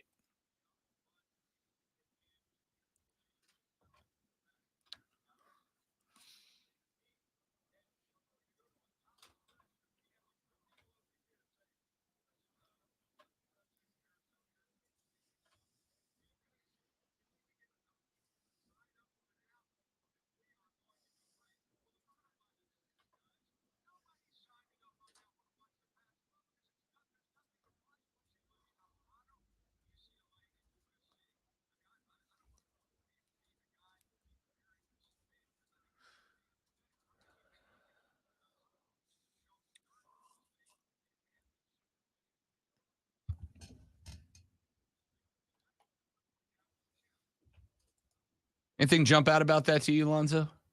Like the fact that, I don't know, I said it yesterday morning, that was exactly what I said yesterday AM before Feinbaum. I'm not saying Paul Feinbaum ripped that from this show. I'm simply saying I said that hours before he did, exactly that way. I was just thinking about how big his ears are. I'm sorry. I wasn't listening to anything he said, but you know. That was exactly the take I had. If you don't believe me, feel free to go back and listen to yesterday's show, which you can do by going to thefanupstate.com, going to the center of the page where it says podcast, dropping it down, clicking on the Rob Brown Show, and listening to all 3 hours of the show every day, edited and contained for your pleasure. I did hear you say all that. Yeah. I'm just playing. By the way, Steve on the on the stream wants to know why they can't hear the some of the audio. Some of the audio I am not playing on the stream because I don't want us to get flagged. Yeah. We've had a couple of copyright violations, and we have to let those reset because if you get too many, they just take your stream down. If it's a press conference or something like that, we can play because it's a press conference. But if it's pulled from someone else, usually if you say we got this from here, they're all right, but sometimes they're not. So, I will tell you that ordinarily that is the case, except for you got to go through a whole back and forth with the company because they're the way that the social algorithms are set up. It's just listening to match up waves. And if too many wave formats, the when you're listening and, in audio and they got the little things that bounce up and down with the volume, if too many of those match up, then they double check. And if you rip that audio from somewhere, they don't go back and check, did you properly credit or cite like we do on this show? They just rip it down. And then you gotta go through a whole process of, hey, we did credit. Here's us crediting. Here's the same broadcast. And I am lazy and don't want to do that. we can play as far as I know is this. Nope. And here's the reason why, because he was on, that would be Darby Allin was on the air with us yesterday. You should check out the interview. It was a really good interview. It was a phenomenal interview, which again, you can listen to by going to the podcast section of thefanupstate.com, dropping it down to the Rob Brown Show and listening to hour number 2. And you know what else is cool about that interview is that he's with AEW. You know what else is cool about AEW? They are coming to the Well Saturday, and we have tickets to give away next hour after Fight Club, which we usually don't tell you when exactly, but after Fight Club, next hour, Fight Club happens 11:20. So, that break afterwards, you're going to get to have a chance to win those tickets. A lot of people calling in trying to win them. Today's your day. You got a good feeling about it. All of you have a good feeling about all of you being the one guy who wins. You know who I was talking to. You listening, Now that's not inside. I was just kidding. Yeah, I don't know who's going to win. That being said, so again, I did stretch before we did the segment so that I don't pull a muscle, patting myself on the back. But yes, what Feinbaum just said, and you'll remember I said it if you were listening to the show, because how I phrased it was, if I can join this conference over here, that pays me X dollars. Or I can go to this conference over here that pays me X minus Y dollars. And the only way to possibly get to X is to go sell door-to-door candy bars. I'm just going to go to the conference that sells me more or that pays me more without having to sell, right? All of this came on the heels of the grant of rights agreement that the commissioner of the Pac-12, George Kliavkoff, brought to the schools in that meeting on Tuesday. And in that meeting, he said, yeah, our grant of rights agreement is going to be with Apple, and it's going to pay us a lot less than the Big 12 is going to offer you, but we can get to Big 12 money if we sell enough subscriptions to Apple. Well, again, if you, Lonzo, have a choice to put your kid in the school where they take them on educational field trips and it's just part of the curriculum, or you have a chance to put your kid in the school that takes them on the same field trips, but to do that, they got to go door to door selling fundraiser stuff around the year. I'm pretty sure I know what school you want your kids to go to. Yeah, I think you're probably right. Yeah. I think incentives really only work in sports for players. I'm not so sure they work anywhere else. Unless it's buy one, get one free. That's an incentive. I mean, I'm gonna buy something if I get one free, probably. Say this, even when I have been in spots where I've had to sell my own show before. Lonzo, there's not a product on planet Earth that I believe in more than Rob Brown. Not every day. There are days that I end this show and go, I suck. But it's okay on those days. I shine. So so we're good. We're nice and even. There are days I suck at this job, and I acknowledge it. But overall, I feel like we put out a pretty good product here. All right. That being said, I hate selling. I hated selling my own show, which is too bad because sales is where all the money is, right? That's where all the money is. Allegedly. No, I'm telling you it is. I've done both. I made more selling my show than I did than doing my show for a long time. Yeah, they tell me I have to do that. I'm probably going to the grocery store. Yeah, no, I'm going back to work in grocery. I'm not doing it again. Yeah. I'm not doing it again. But sales is where the money is, and that's the case for the Pac-12, except in this case, the problem is it's not. It's not.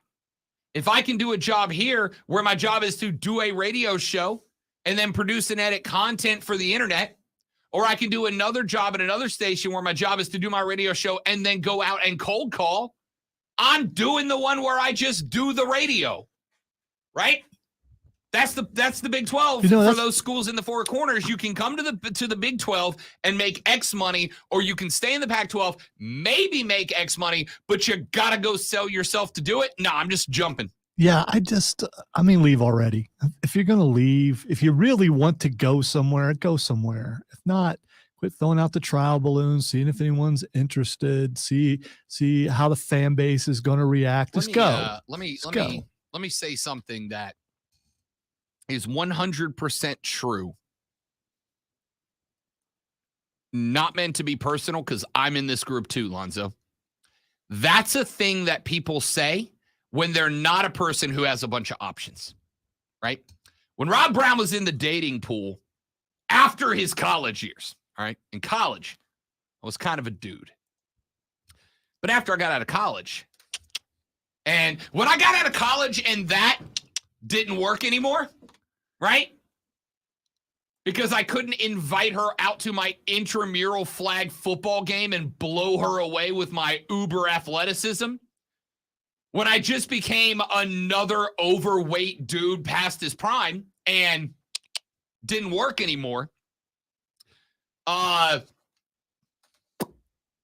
didn't really get a woman interested in me and then be able to go, yeah, I like you, but like, I'm just kind of feeling it out, right? Because it's like, oh, there's a girl interested in me. I gotta go on a date. I just gotta see, right? If you're a pretty person, I used to be a pretty person. All right, you're talking to me now. Okay. Right. Yeah. If you're a pretty person and you have people lined up to hang out with you, whether it's for romantic purposes, for purely physical purposes, right? Pretty people get stuff handed to them. Hell yeah, they get free stuff all the time. Hell yeah, they do. Of course they do. Pretty people don't have to work. Their work is keep being pretty, right? Pretty people don't have to work. And one of the opportunities that affords you is the ability to just show up and pick what you want, right? For people like Lonzo and I who aren't pretty people, we got to bust our ass to get what we want. Pretty people, I'm not saying in every situation, but it's a general stereotype, sure. But pretty people, for the most part, they just get what they want. They don't have to worry. That's why so many pretty people, when they ain't pretty no more, don't know what the hell to do because they never had to work. Because pretty gets you places, right?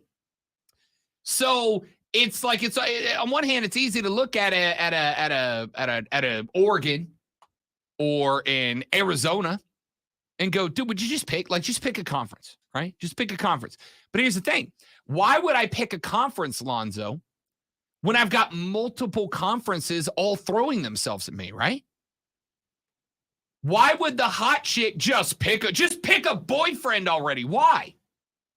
Every time they go out, can I buy you a drink? Can I buy you dinner? Can I take you to Mexico? You want to go on my yacht? You want to do that? It was super frustrating. I was the mid-major in my dating pool. Like, yeah, it's worth paying attention to, I guess. It's better than being the Cinderella. Well, yeah. Maybe. I don't know. No, I was when I was in the dating game, I was the All-American Conference. I'm not worthless. There's some value there. And let's be real. The content on the field is good because it's all passion, right? There's no glory in the All-American Conference. It's all wanting to win. But if you're a 5-star recruit, and Alabama and LSU and Florida State and Florida and Clemson and South Carolina and all these schools are flying you around the country and feeding you tomahawk steak dinners and hooking you up with their recruiting experts, you know, the cheerleaders, if they're giving you all that, why the hell are you talking to Memphis? Right? Why are you talking to Cincinnati? If you're the smoking hot chick and you got one dude one weekend offering to take you on a yacht and another dude another weekend offering to fly you to Greece and another dude another weekend giving you a whole photo shoot for free and another dude another weekend paying you to go buy your Prada bag or whatever you want, why are you going to settle down? You got all these benefits coming your way. Now, eventually you'll have to. Now, in this metaphor, that's where it falls apart. But, you know, if Arizona at some point has to settle down and pick a conference. But right now, they got the Pac-12 fighting their asses off to come up with a media rights agreement that pays them more than the Big 12. They got the Big 12 trying right now to convince them that you're never going to get this from them. Come to us. And oh, by the way, all of this is working under the assumption that the Big 10 and the SEC aren't waiting in the wings. Even richer with even more to offer you. I understand the concept. Pick a conference and let's move on. But pretty people don't pick. They get wooed. Arizona's just letting people try to woo them right now. Oregon, Washington, Arizona State, Utah, and now Florida State's over in the corner going, I'm single too! I'm really pretty. I know it's been a bit of a rough patch for me. I've gone through some stuff. But Mike Norvell's giving me a makeover, and I'm single, too. Maybe it works, maybe it doesn't. We'll find out. Let's take a break, come back, wrap up hour number 2 of the Rob Brown Show. Rob Alonso and you, the fan upstate.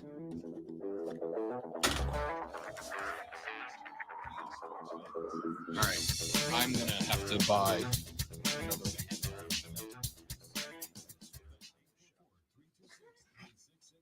Maybe, just don't drop it.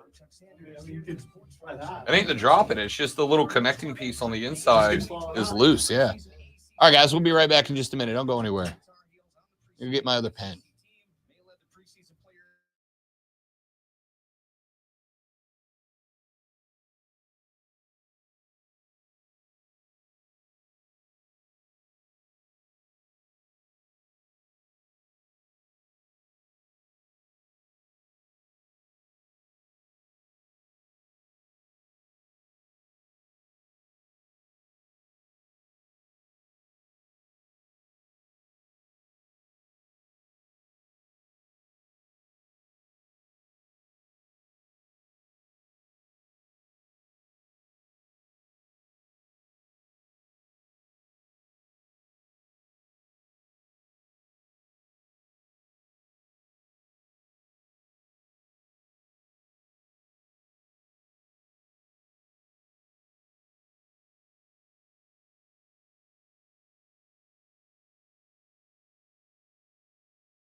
The fact that will significantly reduce the amount you will owe if you qualify. This is not bankruptcy or a debt consolidation loan. These programs, which the credit card companies like to keep secret, exist to aid American consumers struggling with overwhelming. Yeah, Stephen, that conversation continued well after the show was over with other participants. I'm sure Rob will not want to speak of Chris Evans down the hall, Captain America, that has mentioned many times, he loves research. And so he brought up many packages of the product that you're talking about to show to the person that you're talking about that they were actually pre-cooked. So, yes.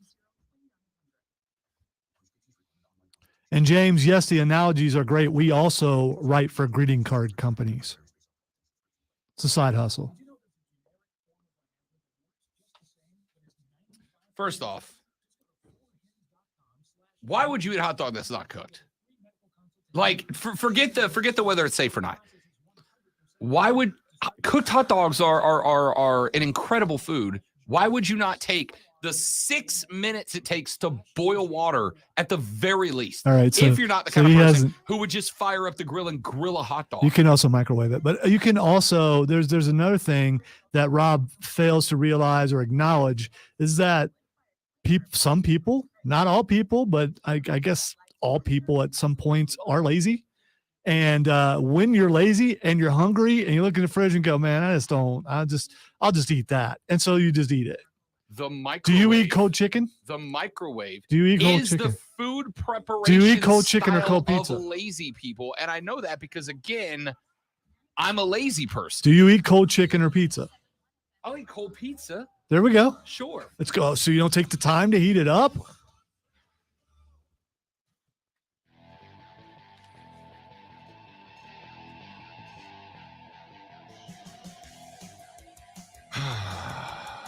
Hey, this thing was over yesterday when you say you ate sushi.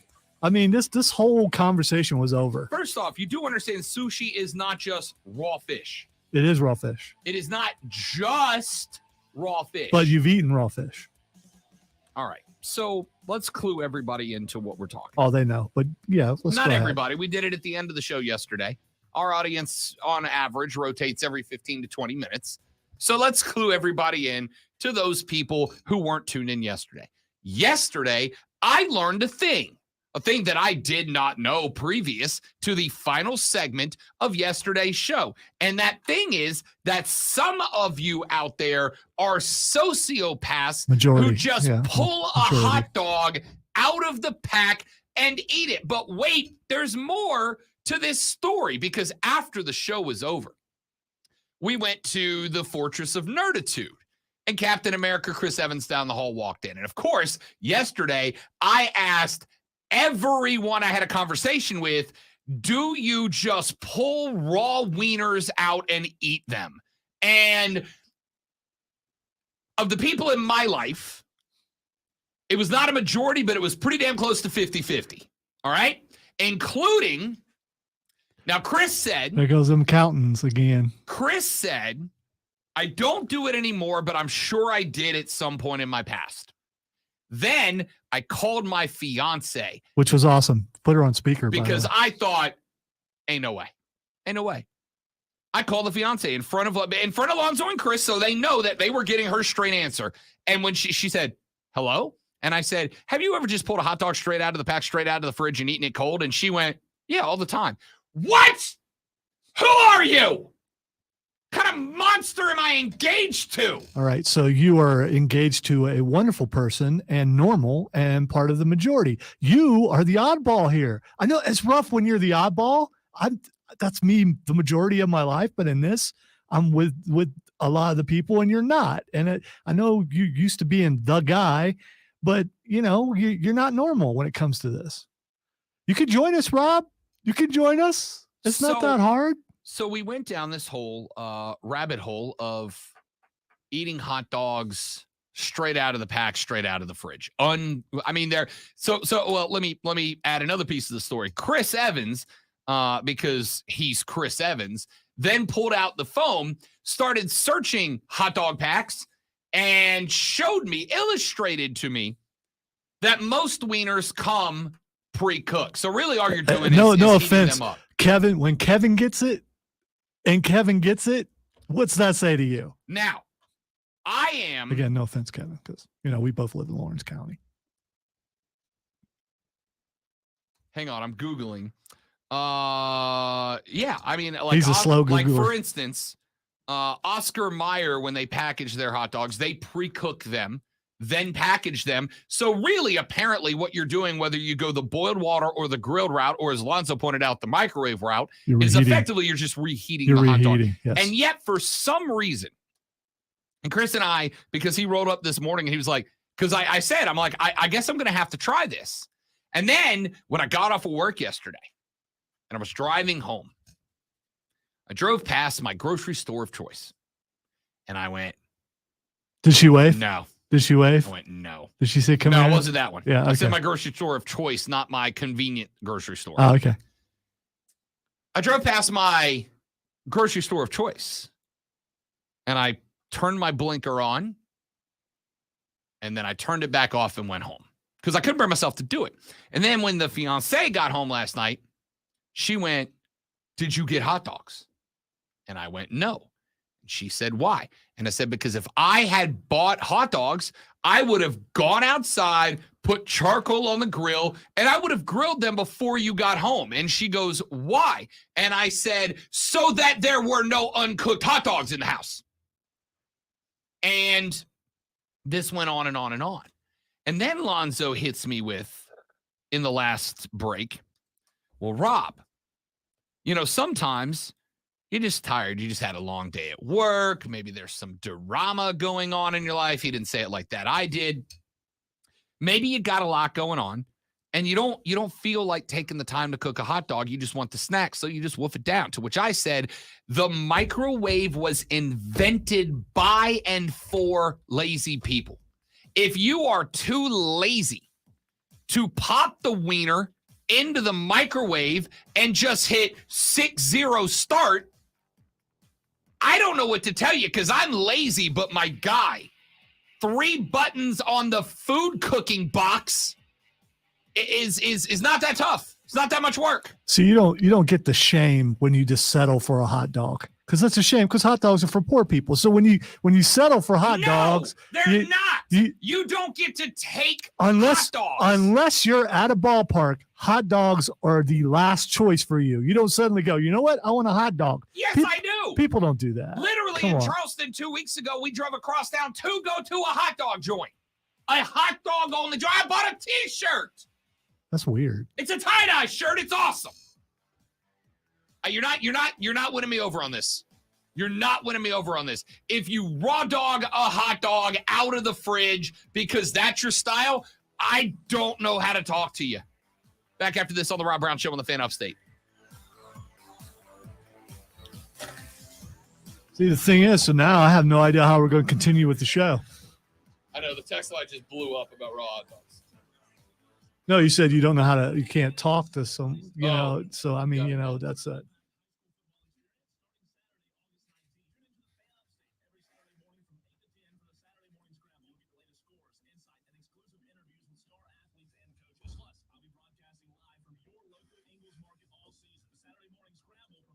Stephen Owen bringing it up because he's very passionate about it, and I didn't want to see him get his blood pressure up, which now he has done. So.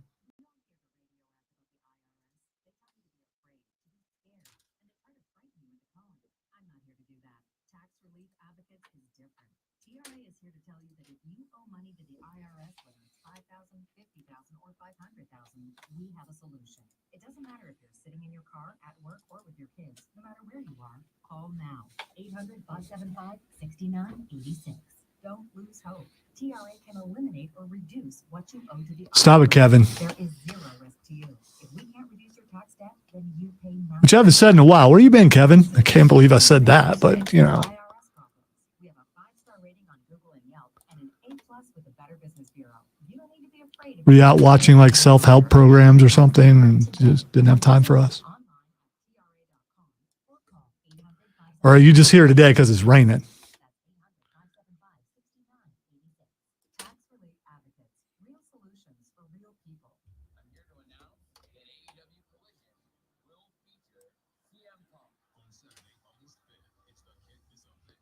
Don't you be throwing up your gang signs over there, dude. Does Rob know what potted meat is? He should. It's a great treat when you're on welfare. It really is.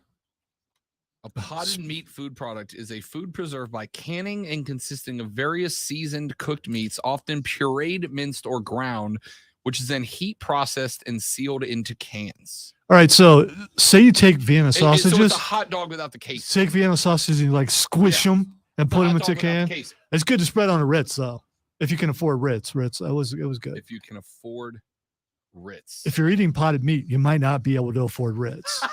I'm speaking from experience as a little children.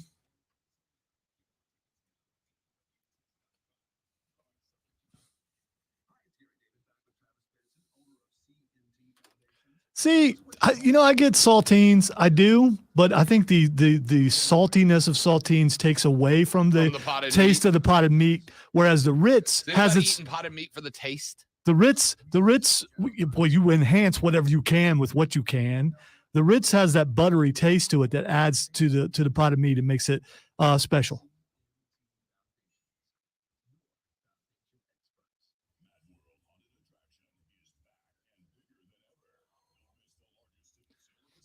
I do enjoy Spam with Spam and a little Spam on the side and some Spam.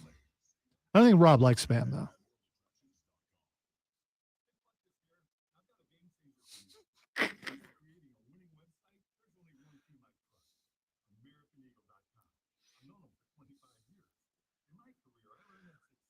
Well, my dear wife, you've never been in all economic places, so you don't know, do you?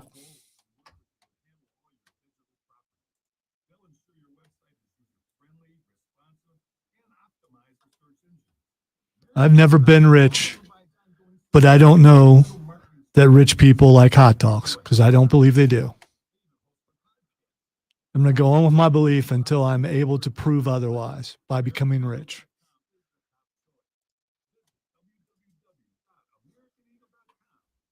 Which means it may be a theory I can never, ever. You know what? Do you cook your Spam? I don't eat Spam. You've never eaten Spam. I have eaten Spam before. However, it was for a gimmick. I tried fried Spam. Like you fry bologna, because I love a fried bologna sandwich. Fried Spam is excellent, by the way. It was good. Yes. I don't know that I would just eat Spam straight out of the can. Well, I mean, you got to take it out of the jelly and then use a straw in the jelly. Oh, why did that make me nauseous? Because it was meant to.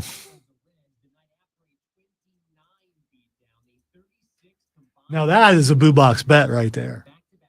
Yes, it is. Having to take a straw and eat the jelly from Spam.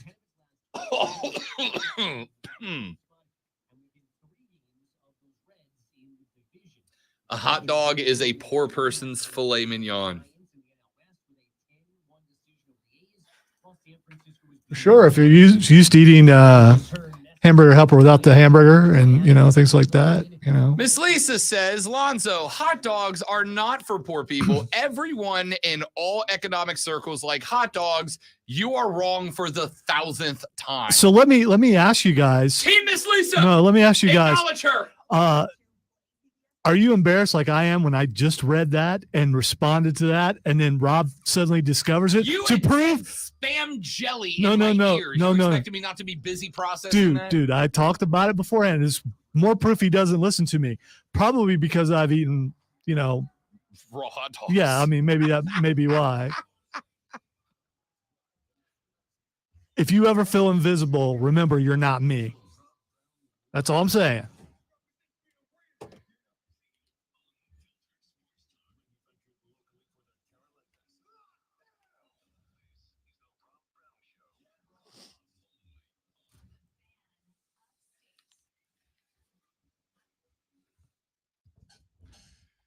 The third, the final, the best, the money hour of the Rob Brown Show goes now, ladies and gentlemen. This is the Fan Upstate. Welcome back, Rob and Lonzo, and you here on the radio broadcast. 844-326-3663.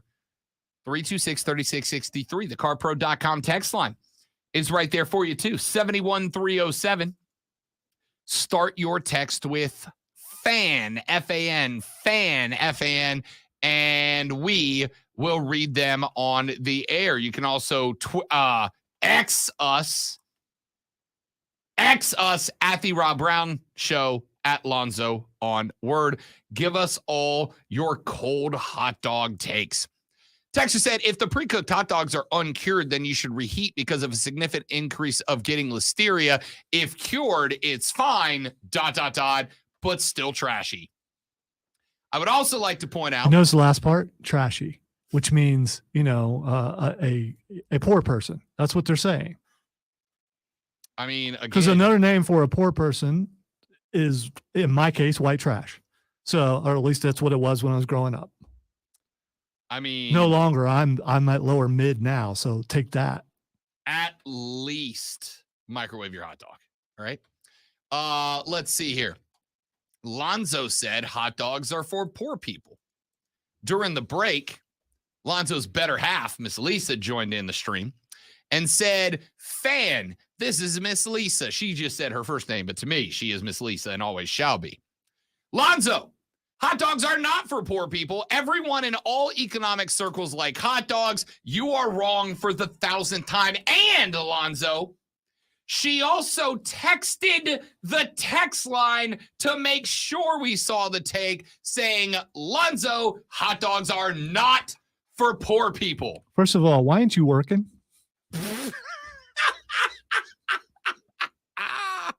Incredible. Texter said, I love cold boiled peanuts. I got less of an issue with that. Hot boiled peanuts, Cajun hot boiled peanuts will always be the best boiled peanuts. Cold boiled peanuts are okay. Like, sure. That's like as bad as the Spam jelly. Nah, yeah, you can't. It's all so. Let's make it something that's very good, dry roasted, salted, and let's just make it as soggy as we possibly can. So it tastes like someone already chewed on it, and now you're chewing on it, and it's just gross. Yeah, it absolutely the shell does. Doesn't turn to mush. It's disgusting. It's not like it turns into slime. I will say, microwave boiled peanuts takes all the juice out. That's not good. Texture said, eating cold hot dogs is just another term for being poor. Lonzo just went, yeah. Texture said, bro, my choice way to cook a hot dog is wrapped up in a wet paper towel in the microwave, and it comes out perfectly steamed 30 seconds later. Then you have to touch the wet paper towel with it. You're eating a cold, wet hot dog, and your hang up is a wet paper towel? No, You're holding a cold, wet hot dog. I can't touch. And you're like, ooh, paper towels. There's actually a it's not a sickness. It's a thing where you have a problem with wet paper or cardboard, and I got that. It just bothers me. I can't handle popsicle sticks or corn dogs or anything like that. No. Let's see here. There's a whole website for people who can't stand the feeling of paper while writing. Yeah, I get that. It's the wet part that makes it worse. Get that. Yeah, I'm talking about it's bothering me right now. Texter said, my wife said she used to eat Beanie Weenies out of the can cold as a kid. Yeah. Texter said, boiled dogs are gross. Oh, listen, boiling the hot dog is a distant last way that I will eat the hot dog. If I'm going to eat a hot dog at the house, if I decide, and sometimes I do, I'm like, yeah, hot dogs for dinner sound good. At our house growing up, a boiled hot dog was fancy. A delicacy. It was fancy. See, if I want a hot dog at the house, I'm going to take the time to go get charcoal. I'm going to get out the charcoal chimney. I'm going to properly ignite the charcoal. I'm going to spread it out across the grill. Hey man, so go I get back. My hot zone and go my back cold to zone. 1966. Okay. Go back to 1966. Go back. Go back. Because people ain't got time for that. I mean, if you want a good hot dog, you make time. Okay. See, this All is right. the difference between me and you. Food is an art to me. It is not only a requirement for life, it is an art. I think you can look at both of us and realize that one of us knows food better than the other. And that person's not wearing green. Texter said hot dogs are nasty. I think we can agree that that tastes bad, right? Hot dogs are not nasty. Hot dogs are delightful. I mean, if they're done the right way. They're all right. I mean, but they're not ever a food of choice for me. Jacob just said, my coworker just said that cold hot dogs are for fishing, not eating. That is correct. Also, you can feed the fish and not yourself. So the fish eats that, then you eat the raw fish. So technically, you just ate it. No, first off, the fish you eat in sushi is very specific. You're not just grabbing any old fish and cutting it up and chomping down As on it. far as you know. No. As far as you know. Are you back there filleting it? Are you No, back there doing all because, that? Again, food is art, and I'm not picking up sushi from the gas station. I'm going to the good, expensive sushi joint that I know I'm getting what I'm paying for. Did you see them haul in the fish? Do you know what fish they're using specifically? You're trusting that they're using a certain cut of fish. I'm curious if you could tell the difference in taste. I don't know because I will not eat sushi because it hasn't been cooked, whereas a hot dog has been cooked. Texter said, I was so poor growing up that we had hot dog water soup the next day. So what's it technically would be soup. Limp Bizkit once had an album, I won't say the whole title, but it ended with "and the hot dog flavored water." So that's a thing. I just don't know that you want to go with, me and Limp Bizkit, and I like Limp Bizkit. Yeah, I don't know. Limp Bizkit have the same taste. Let me call up Diesel and ask him what the title is. I like Limp Bizkit too. Yeah. I know the title. I'm just not saying the first couple of words because I don't know if you'll dump me, but I'm pretty sure you would. Yeah, more than likely Yeah. I would. Texter said Ray is beside himself right now. Yeah, he's sitting there with an open pack of hot dogs, just chomping away. Texter said, Zoe, I know you have had spaghetti with cut hot dogs as the meat before. What's your point? My point is just buy ground beef and make meatballs. Dude, I mean, there's some people who can't afford that, you know? Really, literally, there are people who can't afford that. Just don't you feel bad for those people? I mean, even a little bit? Or do you just step on them on your way to, whatever, getting your Grey Poupon? I don't know. Sorry, it's the first thing that popped in there. It's a good one. It's a good one. All right, let's get a couple more things in here before we get to Fight Club. And tickets. And free tickets. 2 of them specifically, to All Elite Wrestling Saturday Night Collision this Saturday at the Well. I will also tell you that our next interview is booked tomorrow at 11 a.m. We will be joined by the alien herself, Chris Statlander, here on the show. Stat gonna join us. And my first question is going to be, hey, Chris, did you know that Rob doesn't believe in aliens?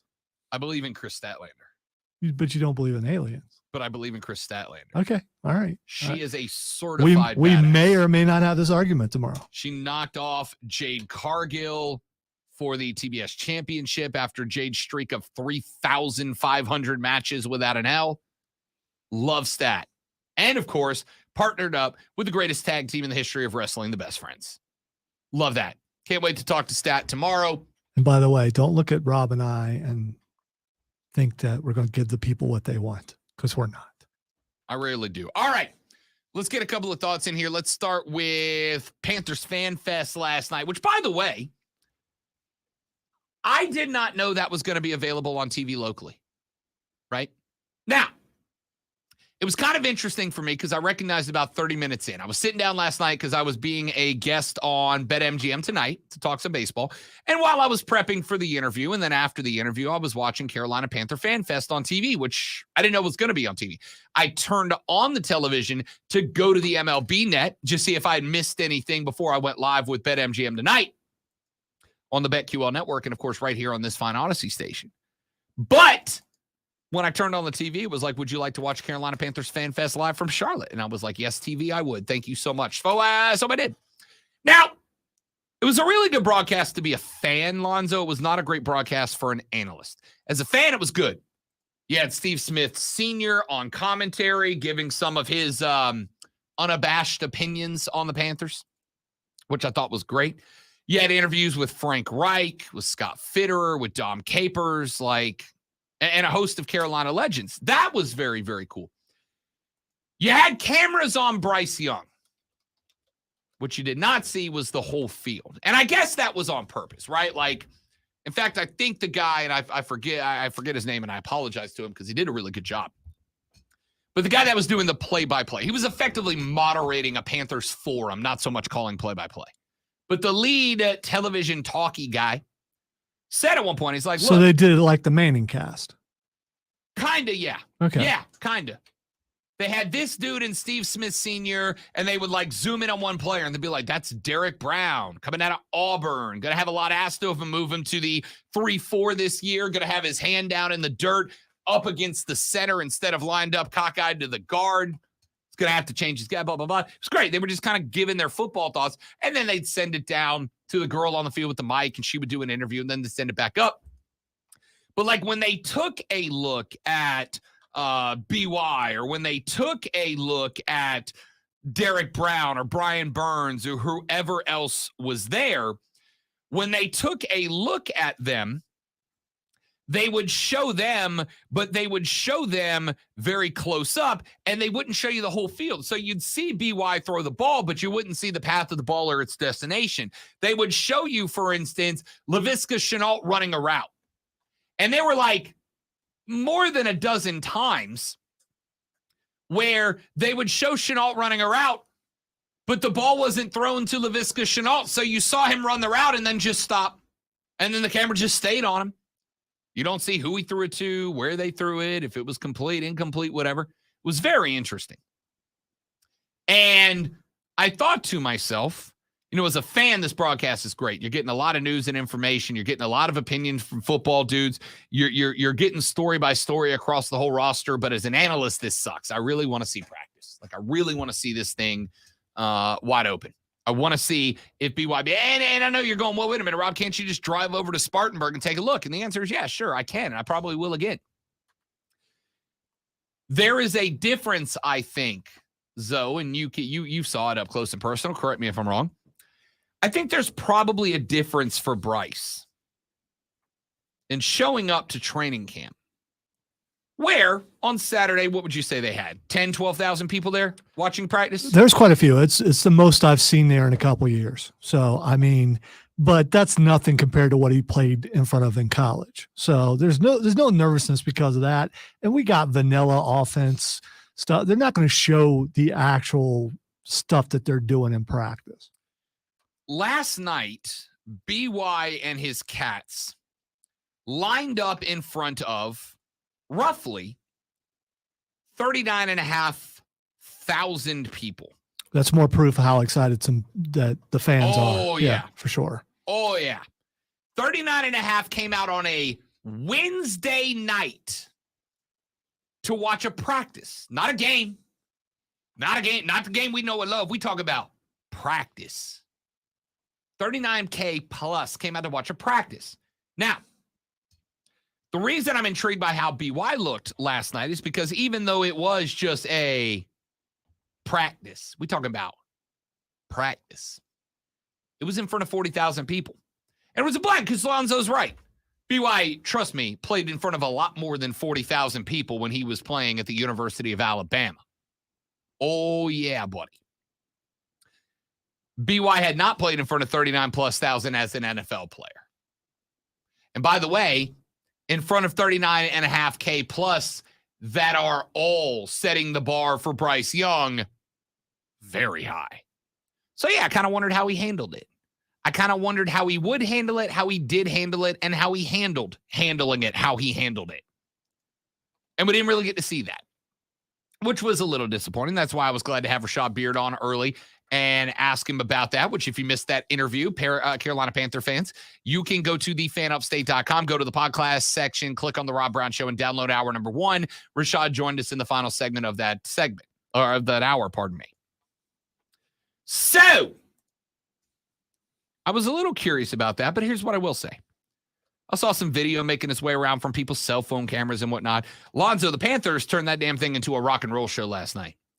They had the smoke machines, they had the lasers, they had the fireworks, they had the music bumping on the PA system. They turned it into a rock and roll show, and here is what I'm going to tell you that I love. I think the teams in the NFL that are successful largely can also be, not every time, but almost directly, you can almost directly draw an arrow to also have a fan base that is notoriously passionate about their team. Kansas City, Buffalo, Cincinnati, New England. And one of the things that these teams do, regardless of the personality, the makeup of the team, the head coach, the roster, what they do is the team itself, the franchise itself, leans into the community. Now, since I moved here to Greenville, South Carolina, I've been to Charlotte probably a dozen times. I've been there for 3 ACC media days. I've been there for a Chelsea, Charlotte FC match. I've been there for a Saints-Panthers game. I've been there a handful of times. And what I can tell you, Lonzo, is that when you go into downtown Charlotte, it is very clear who the NFL team is in that city. The banners hang even in the offseason, right? I think that franchise recognized that they have a real opportunity with the excitement of the program built around Bryce Young and Frank Reich. And I think they saw that and they're capitalizing on it. But it's not just about hang the banners in the right place. It is about doing stuff for the community the way the community does stuff for you. And from what I understand, FanFest last night was a freaking rock and roll show for the Panthers fans who showed up. And, oh, by the way, here's number 9 rocking the helmet for you. All right, so that's what it's supposed to be. FanFest is in the name. They should be catering to the fans, and maybe they don't always do that. Maybe some teams don't, but Panthers definitely do. And I would tell you, when I was at practice last week, there were a lot of little kids wearing number 9 jerseys. Sure. That's a pretty big deal. Sure. Because they haven't had a quarterback there since Cam Newton that they could do that with. Yep. Every Panther website I'm checking has fans going, where can I get a jersey? Where can I get is he doing any autographs? Where can I snag a picture? Whatever. The people are excited. And they should be. You got a number 1 overall draft pick and you picked a quarterback with it. You should be excited. What I'm looking for here is the team recognizing that, learning that, leaning into that, and going above and beyond to take advantage of that. And from what I can tell, they have, and the fans have responded. Like I told Rashad Beard earlier, I am looking at a football team. Lonzo and I disagreed on what the ceiling and the floor are for this team. We disagreed on the outcomes for this team, but I will stand by this. The Panthers 2023 schedule opens with a real tough run, okay? Real tough run. You got the Falcons on the road out the gate. You got the Saints coming for Bryce Young in week 2, making his primetime first start on Monday Night Football. Then you've got, after New Orleans, on the road at Seattle, maybe the toughest place to play in the NFL outside of Arrowhead. Then you've got Minnesota. Then you're at Detroit, at Miami. That's when it lightens up. This team could realistically end up going 2-4, 1-5 to open the season. Question is, can they kind of hit the reset on that? Can they convince the fans not to panic and to still come sell out the bank for the back half when the schedule lightens up? Or do the fans check out? And this is a really good way to make sure they don't. I really like this attitude out of Charlotte, out of the Panthers, out of the franchise and the team. Now we just wait to see what Bryce Young can do. Oh, by the way, Bryce Young's going to get his first start next week when the Panthers play host to the Jets in preseason week 1. Hall of Fame games tonight, y'all. Let's take a break. When we come back, it's Thursday, and you know what that means. Fight Club! With the great one, Lonzo, we're talking MMA, boxing, professional wrestling, and giving away a pair of tickets to All Elite Wrestling Saturday Night Collision this Saturday at the Well. We're doing it next on the Rob Brown Show in the Fan Upstate.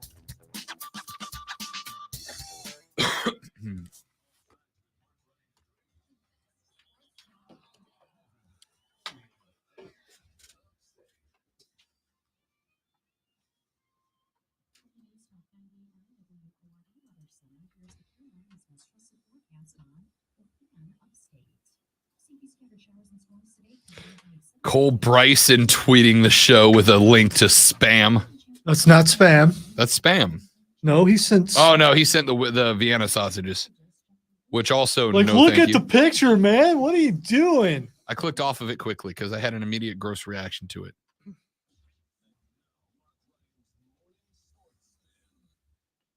So to disappoint someone down the hall who's going to the awards for the first time and tell them there are no acceptance speeches.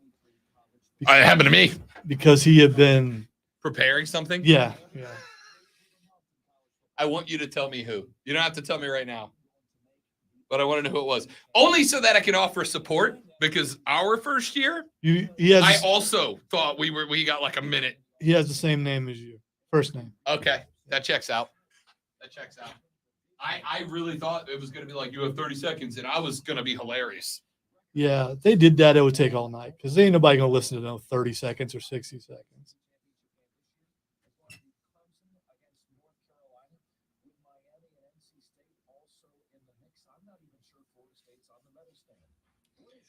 You can tell he loves it, JD, because he runs his fingers through it a bunch.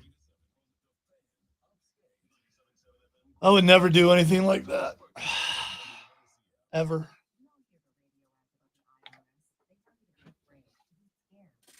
Also, thanks for checking in from vacation.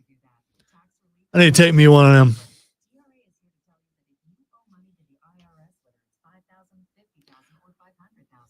I get lots of vacation days because I've been here forever.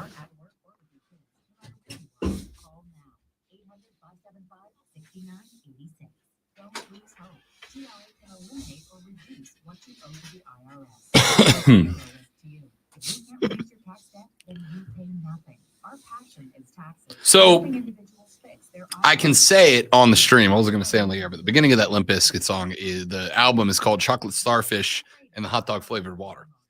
My mom is asking why chocolate starfish is offensive. All right. I also am not. I don't. It is a slang term for the bunghole.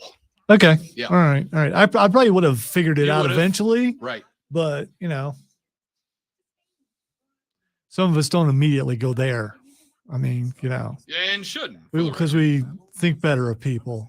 But considering who it was, I should have immediately went there.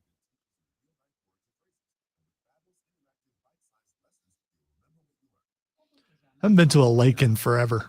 Ooh, lake days are the best. I think I was a teenager last time I was at a lake. Because that's all you did in Ohio. You know why? Because there ain't no oceans there. You're going to the lake.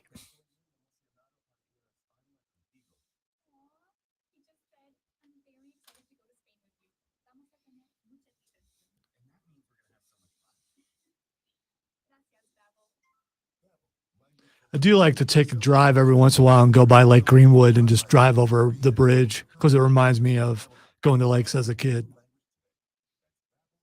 You been to Lake Greenwood before? I've not been to Lake Greenwood. It's pretty big. We do Hartwell and Jocassee. Well, the people down Lake Greenwood are the kind of people who eat hot dogs out of the pack. So, you know, I mean, you know, ain't that right, Kevin?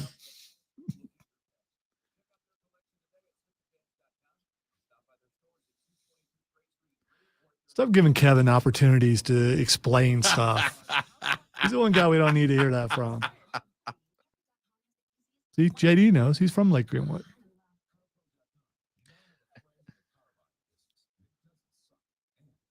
Yeah, Greenwood is the one place that I've been golfing a bunch. There's like a 9-hole course, like out in the middle of a cow pasture, out in the middle of nowhere.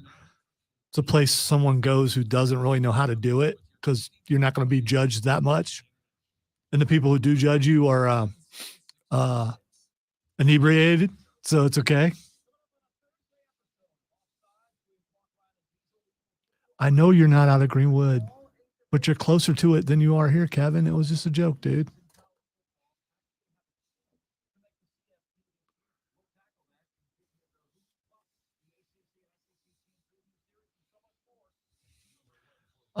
Lisa, go back to work.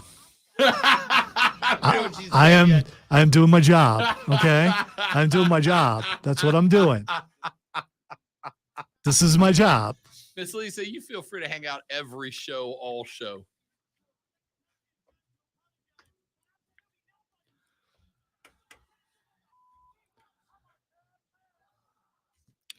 All right, it's time for the Fight Club. You know, it's a really exciting week. So much stuff going on. Had fun yesterday getting to interview Darby Allin. My favorite question that I ask, probably not the one that you think, it's do you hesitate? That was my favorite question. You're not wrong, but the best answer was Lonzo setting up a $145 to ask Darby to ask Sting to stop jumping off of high things, and Darby responded with, Man, I don't have it ready. Nope. 'Cause yeah. hey, Darby, can you ask Sting to stop jumping off of high objects? Nope. Incredible. So you criticized me twice about my long question. Should we talk about people who ask really long questions? Oh, it's me. I was gonna say you Hi. try to edit I'm the something problem. down. Where, It's me. yeah. Okay, all right. Lots of things going on. This is a busy weekend around here and around wrestling. But before we get to that, something just broke just a few minutes ago that I'm sure Rob's going to be really excited about. Mike Tyson has been named as the trainer for Francis Ngannou. Yay. So you're saying it won't matter no, that Mike that's- Tyson, one of the greatest of all time, can't teach Francis a few things? Oh, no. Can't take advantage of Francis Ngannou's power Look. and show him how to use it because Tyson, that's how he fought? Look. Either. As long as they're not visiting Joe Rogan, because they'll just never get anything done. If you know what I mean. Francis, dude. This is a right smoke. I mean, hook, dude. Listen, Francis Ngannou can take this fight as seriously as he wants to. Okay? He can take this like it's a life or death fight for him. And I hope he does. At the end of the day, Francis Ngannou is an amateur boxer. He's a professional MMAer, but he's an amateur fighter. He's an amateur boxer. And I'm not going to go down the whole warpath again, though I have no problem doing so. This fight is bad for everybody that's not named Tyson Fury or Francis Ngannou. Those guys are going to make bankrolls while the sport, both of them, MMA included, both sports suffer because of this fight, in my opinion. Can't wait. I'm going to be entertained, and so will a lot of people who buy the fight. But maybe we're just not all very smart. But, at least we're together. There's that. If you want to fall for it and line those guys' pockets for no reason, that is your call. You could say that about anything that you purchase other than food, because you kind of need food. All right, we're going to talk about AEW, but let's get to SummerSlam first, because some things we'll be writing on it, including a shout out to Nerf Wall on the Upstate Pulse. So we absolutely have to make sure that we do this. So while I'm doing a show Saturday night, while Rob's at AEW, WWE is going to be doing SummerSlam. There is so much wrestling this weekend, and there ain't nothing wrong with that. Can Ain't nothing wrong with that. go to AEW, watch SummerSlam on replay afterwards, and it not be an insult to SummerSlam? No, you absolutely can do that. That's Okay. why. Good luck, though, on Peacock. It's going to take you a while. Yeah, I know. Before you can actually rewatch something. All right, let's get to the matches in SummerSlam so we can get to AEW. Starting with Logan Paul versus Ricochet.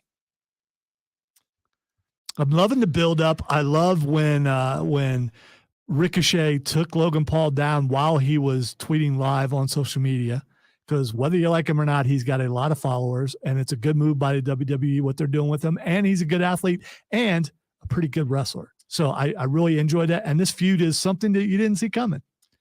The push that Ricochet is getting now is something he should have gotten a long time ago, and Logan Paul is helping with that.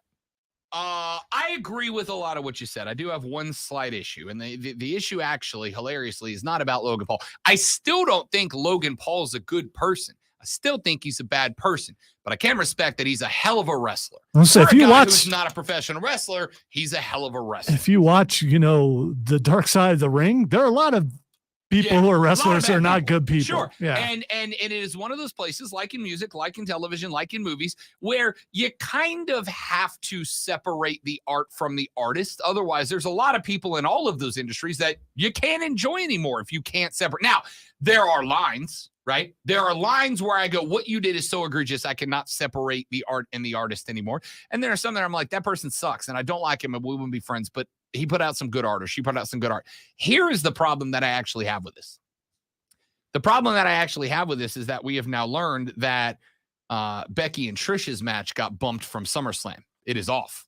That match is not happening now. That feud is dead because H realized they had a lot of matches on this card, and that show was threatening to run upwards of 5 hours.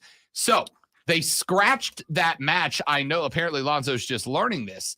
They scratched that match. It doesn't bother me that much, but I don't like Becky. So, and we know that. I do like Trish. I think she's one of, if not the greatest women's wrestlers of all time. I think so. Trish is one of the most important women's wrestlers of all time. Do I think she was one of the best in terms of in the ring? No, I think women's wrestling has dramatically Thank you, improved. Trish. Thank But you. I do not think women's wrestling would be where it is without Trish. She's absolutely on the Mount Rushmore of most important women's wrestlers of all time, without a doubt, because Trish really kind of was the one, Zoe, that segued from the women are on the show to give people like Vince bodies to ogle and started, oh, damn, they can go.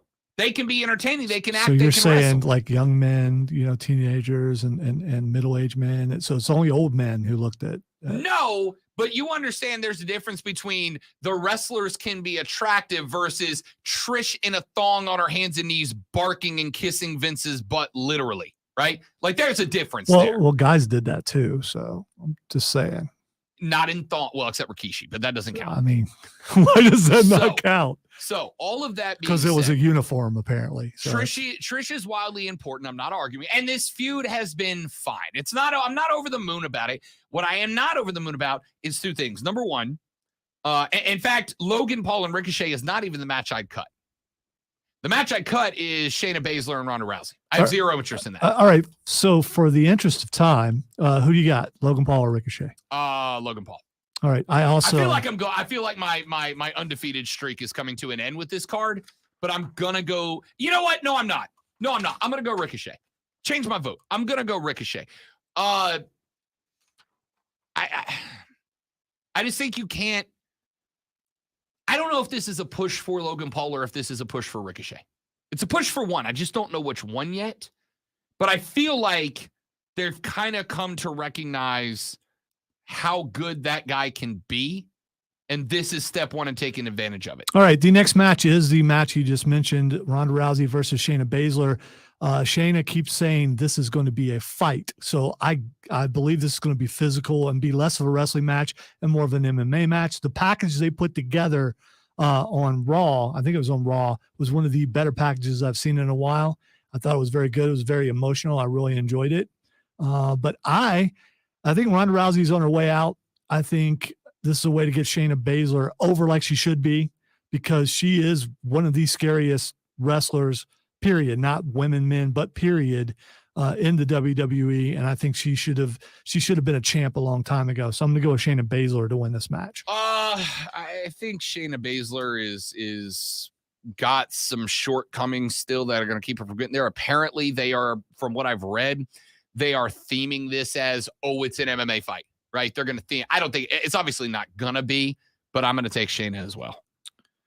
All right. The next match is the next chapter in Hard Times, Daddy. It's hard times out here, Daddy. And it is Brock Lesnar versus Cody Rhodes. Brock Lesnar showed up and beat Cody up again this past Monday. In front of his own mama 2 weeks ago. Yeah, he did that too. Come on, Cody's got to win this, doesn't he? He absolutely has to win this. I'm going with Cody to win this, and could be one of the better matches of the night, although this card is pretty stacked. I'm actually going to go with Cody Rhodes here too. This is the rubber match between the two. I do think SummerSlam, it's not when they'll start saying the road to WrestleMania, but obviously the next big event outside of the Royal Rumble that they care about is this. So I actually am going to go with Cody Rhodes to start setting up. I honestly don't know that Cody is the guy who beats Roman anymore, but I do think Cody gets his WrestleMania moment next year, and to get him there, he's got to win this. All right. SummerSlam Battle Royale with Sheamus, LA Knight, Shinsuke, Otis, Chad Gable, Ciampa, probably some other people. It's hard to pick, but I know who Rob's going to pick, and I'm going to go against it. I am going to pick Ciampa to win this. I'm not. I come on. We know who you're picking. Go ahead and do it. For the record, I love Tommaso Ciampa. I think Ciampa's got the opportunity to kind of be that psychopath bad guy that I really think it needs. But you know who's winning this with everybody saying LA Knight. Yeah. I have the screen down because I have the contest thing up for when we're giving tickets away. So I have to jump back. It's poor planning on my part. All right. Yeah. The next match is for the Intercontinental Championship. Our friend who's set right over there. Daring General. Yeah, Gunther. No one can do it as well as Kaiser does it. You just can't. Yeah, Corey can do it as well as Kaiser. It's still it was good, but it's not Kaiser. Still asking Gunther if he ever made anyone cry. It's just one of my proudest questions of all time in my radio career. So Gunther versus Drew McIntyre. Is this the end for Gunther's Intercontinental reign? Rob. I will not sit here while you disrespect the Ring General. They are not pumping him up with the longest reigning Intercontinental Champion stuff now to have him turn around and give it back. The Rob Brown rub. I realize we have a mid-card rub, right? Like everybody comes on the show, mid-card champ within like 3 months of that. Give me Gunther to hang on to his. Okay. The Women's World Championship match between Asuka, who's the present champion, Bianca Belair, and Charlotte Flair. So matches like these bother me because what they're saying is, a one-on-one is not good enough in this, or you have to throw in an extra person to take the belt away from Asuka. And Asuka is not getting I don't know what she should be getting as champion. It's hard for me to go against my friend Charlotte Flair, but I'm gonna go Bianca Belair wins it back.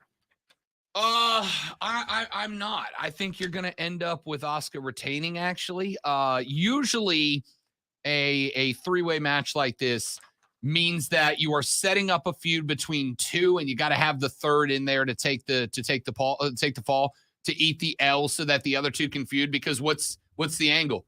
You never pinned me. Actually, that is a good reason to change the belt. But either way, I think Asuka has finally kind of hit full-on heel and full-on potential. I actually think Bianca takes the loss and we get a heel turn here. Give me Asuka to retain. All right. 2 more matches. World Heavyweight Championship match between Seth Rollins and Finn Balor. This is all about Judgment Day, and it has been. Man, they have been pushing them big over the last couple weeks. And this is about Finn Balor and Damian Priest more so than it is Seth Rollins, in my opinion. So I think Seth Rollins is the odd man out in this.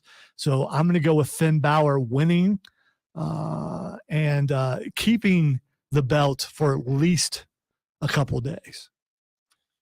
I think you're right. I think the Judgment Day is such a huge thing right now. And on top of that, I do think that H has wanted to put the belt back on Finn because of how screwed he got when he won it the first time, but he got hurt in that match against Seth freaking Rollins. Because someone's a dangerous wrestler. He hurt Finn. He hurt Sting. He hurts a lot of people. No, I don't put that on Seth. I think it was a freak accident. But what I will say is I think they want to give Finn a run. And on top of that, what do you get if Finn has the belt? Damian Priest with the briefcase, who has made it known he wants that belt. So now you create a little inner turmoil inside the Judgment Day. I'm going to go with Finn Balor. All right. And finally, is this it? Is this the end of the bloodline? Do we get a new tribal chief? By the way, I don't know if you knew this, but Bobby Heenan's dead. I don't know if you knew this. Paul is the best. But I went back and watched the whole thing. It was great. really good. Yeah, I did too. It's great. For those of you who don't know what we're talking about, Paul Heyman and Roman Reigns were on an ESPN talk show yesterday, and the host of that show asked Paul, like, what are you? And he's like, I'm the GOAT. I'm the undisputed GOAT. And the host, who, you know what? I'm going to give him credit. It's Stephen A, man. Come on. Stephen A. I'm going to give Stephen A credit. Because Stephen A was very clearly being a wrestling fan and working the hell out of that segment. In fact, Lonzo and I were having the conversation about how when we get guys and gals on here that are wrestlers, we don't know how kayfabe they are when they come on. You get some wrestlers like Lacey Evans, they're the character, and that's it. You get others like Darby who are just like, whatever, dude. If you want to talk about me in character, we can, whatever. Stephen A worked that interview in kayfabe, and I thought it was great. So he asked Paul, he said, I'm the GOAT. Steve said, wait. There are names like Bobby the Brain Heenan. And Heyman said, screw him. He's dead. He doesn't matter anymore, which was great because that's a line Bobby the Brain Heenan would have loved. He'd have loved that. By the way, there was another cut in later on. If you look up some stuff of Stephen A. Telling Paul Heyman that when Paul Heyman is done, Stephen A. is going to be the next wise man, which is pretty good. So here's the thing: I do believe that this Cody thing ends with him going against Roman in WrestleMania, and in order for that to happen, Roman has to continue to be the champion. And even though it would be a great story, especially if some of the family shows up, like Rikishi or some of those guys show up, that would be really cool. But I'm going to go with Roman Reigns to retain. I don't want it, but that's what I think is going to happen. I am also going to go with Roman to retain, but I think you're going to end up going in a different direction. I think there's one more swerve in this story, one more major swerve in the story. I think because Jimmy has mentioned a couple of times, like he's been accused of wanting to be the tribal chief, and you'll notice he's never fought back against that allegation. He's never said, "No, I don't. This is whatever." I think we get a swerve that genuinely makes Jey Uso the hottest babyface since Daniel Bryan took on the Authority. All right, let's hit some AEW really quick before we give away some tickets. Hikaru Shida wins the women's title last night. Very excited about that because she is my favorite women's wrestler on AEW. Also, the MJF and Adam Cole meeting in the ring, and now we know that they are going to be the headline at Wembley. And yes, I will purchase this one. This, 100%. Because it's historic. Also, Kenny Omega said something last night that's getting a little bit of buzz because the Elite just signed extensions on their contract, and he said, "You're going to see us on Dynamite. You're going to see us on Rampage." I think he even said Dark, and he said, "Yes, you're going to see us on Collision." And we know who show Collision is, and we know about that whole thing. Yep. So are we going to see Omega versus CM Punk eventually? I think you are going to see Elite versus CM Punk and FTR, I think is ultimately where you go. Now, this is interesting because Punk's not really heel or face right now, right? He's kind of a tweener right now. He's not really in either direction, but we know that they have that relationship with FTR, that they've been working together for a very long time. The Elite came out last night and kind of hyped themselves a little bit. So I think at Wembley, you're going to end up with the Elite versus Punk and FTR.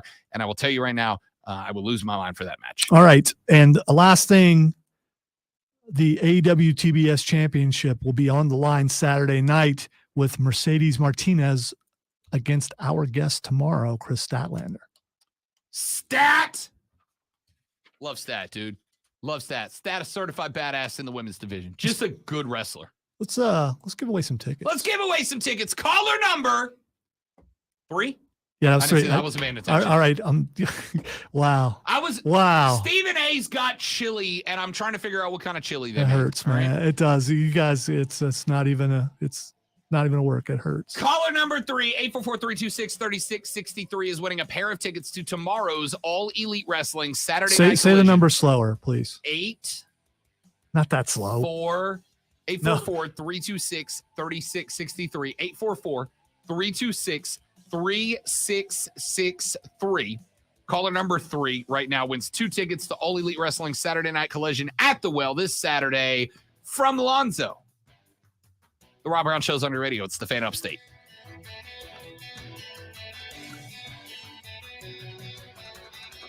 Take us down, please. Yep, be right back, guys. We got to get some info. We are coming right back.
do that.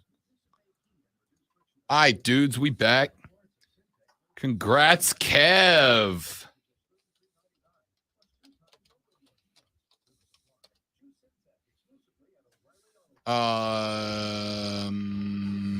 Poor JR and William Regal.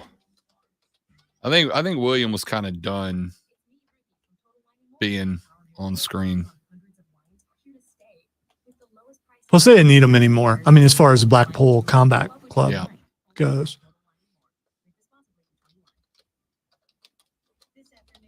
Still shocked he hasn't shown back up in WWE. He might be, and we just don't know. Yeah. His son looks so much like him until he starts talking. And he has the American accent. Yeah. And it just doesn't look right. It's like, why?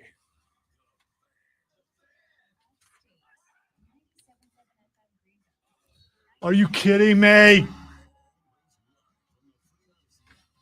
It's all right. I can fix it. I can fix it. I can fix it. Fixed it because I'm skilled. Luckily, I caught it. All right, time to find out what the X is going on. The first thing is Gal Gadot. Gal Gadot is trending because she is starting to put together the initial thoughts for Wonder Woman 3, but DC has called and helped. James Gunn is going to help her with this, which is the right call because that franchise deserves better than the last disaster that we got. She's a good enough Wonder Woman to carry that franchise to success, but very clearly the system DC's been using has just not been working.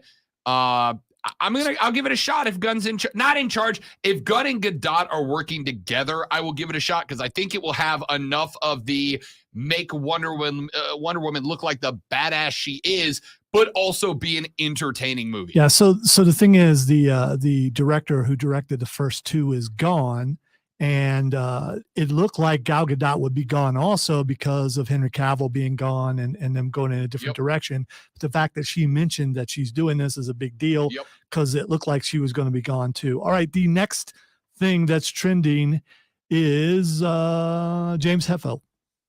I saw he's trending. I'm going to assume it's a birthday. And because I am 38, I'm going to guess that Hetfield is now 64. Well, I didn't write down the birthday. I've noticed. I thought it was 60, but it is in the 60s. Let's see. James Hetfield age. Hetfield is, he is 60 today. So I did remember it well. Look at me. One of the most important people in the history of heavy metal. He also caught on fire. The next thing that's trending and the final thing that's trending is Zach Wilson. Somebody's mom is very occupied right now. Well, Zach's starting tonight because neither starter is going to play from everything I've seen. So you're not going to get any Aaron Rodgers. You're not going to get, and it's still stupid, but you're not going to get Deshaun Watson tonight. So why watch? Yeah. I don't know because it's football. Correct. I'm going to watch because it's football.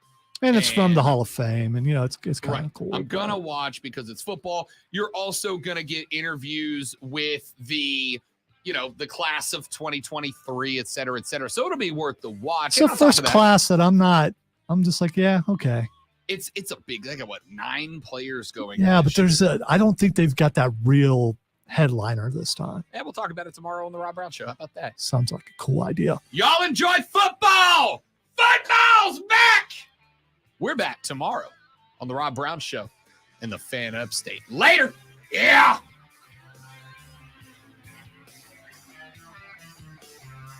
And that's the show, boys and girls. Great job, everybody. Just outstanding work today. Way to go. You guys all deserve a break. Proud of the team effort. Y'all take 21 hours off and come back tomorrow. Oh, there's a Savannah Bananas game on ESPN tonight. That's cool. Why? To give them something to counter the Hall of Fame game with. Yeah, I guess. To dominate the sports broadcasting landscape with Banana Ball. What if Banana Ball's fun? What if it wins the ratings battle? That'd be hilarious. Hilarious. The NFL probably wouldn't think so, but I wonder how much they care about ratings for preseason. I guess in the markets that the teams are in, it's important, I suppose. Even with it being a national game, as long as they're getting ratings in Cleveland and in New York. I don't know.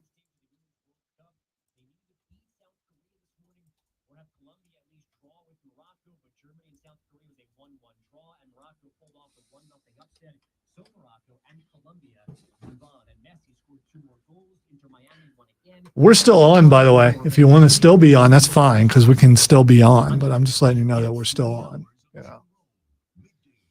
Yeah, I'm gonna go do work and get ready for Friday. I mean, they're hanging on thinking we're going to do something else, We're and you're not. just over there typing. So I mean, Yeah, I that's forgot to click the button. that's kind of Hey, mean. thanks for hanging out, everybody. You're all spectacular human beings. I hope you have a lovely rest of your Thursday. Enjoy it. We'll see you back here tomorrow. Have a good day. Bye-bye. Who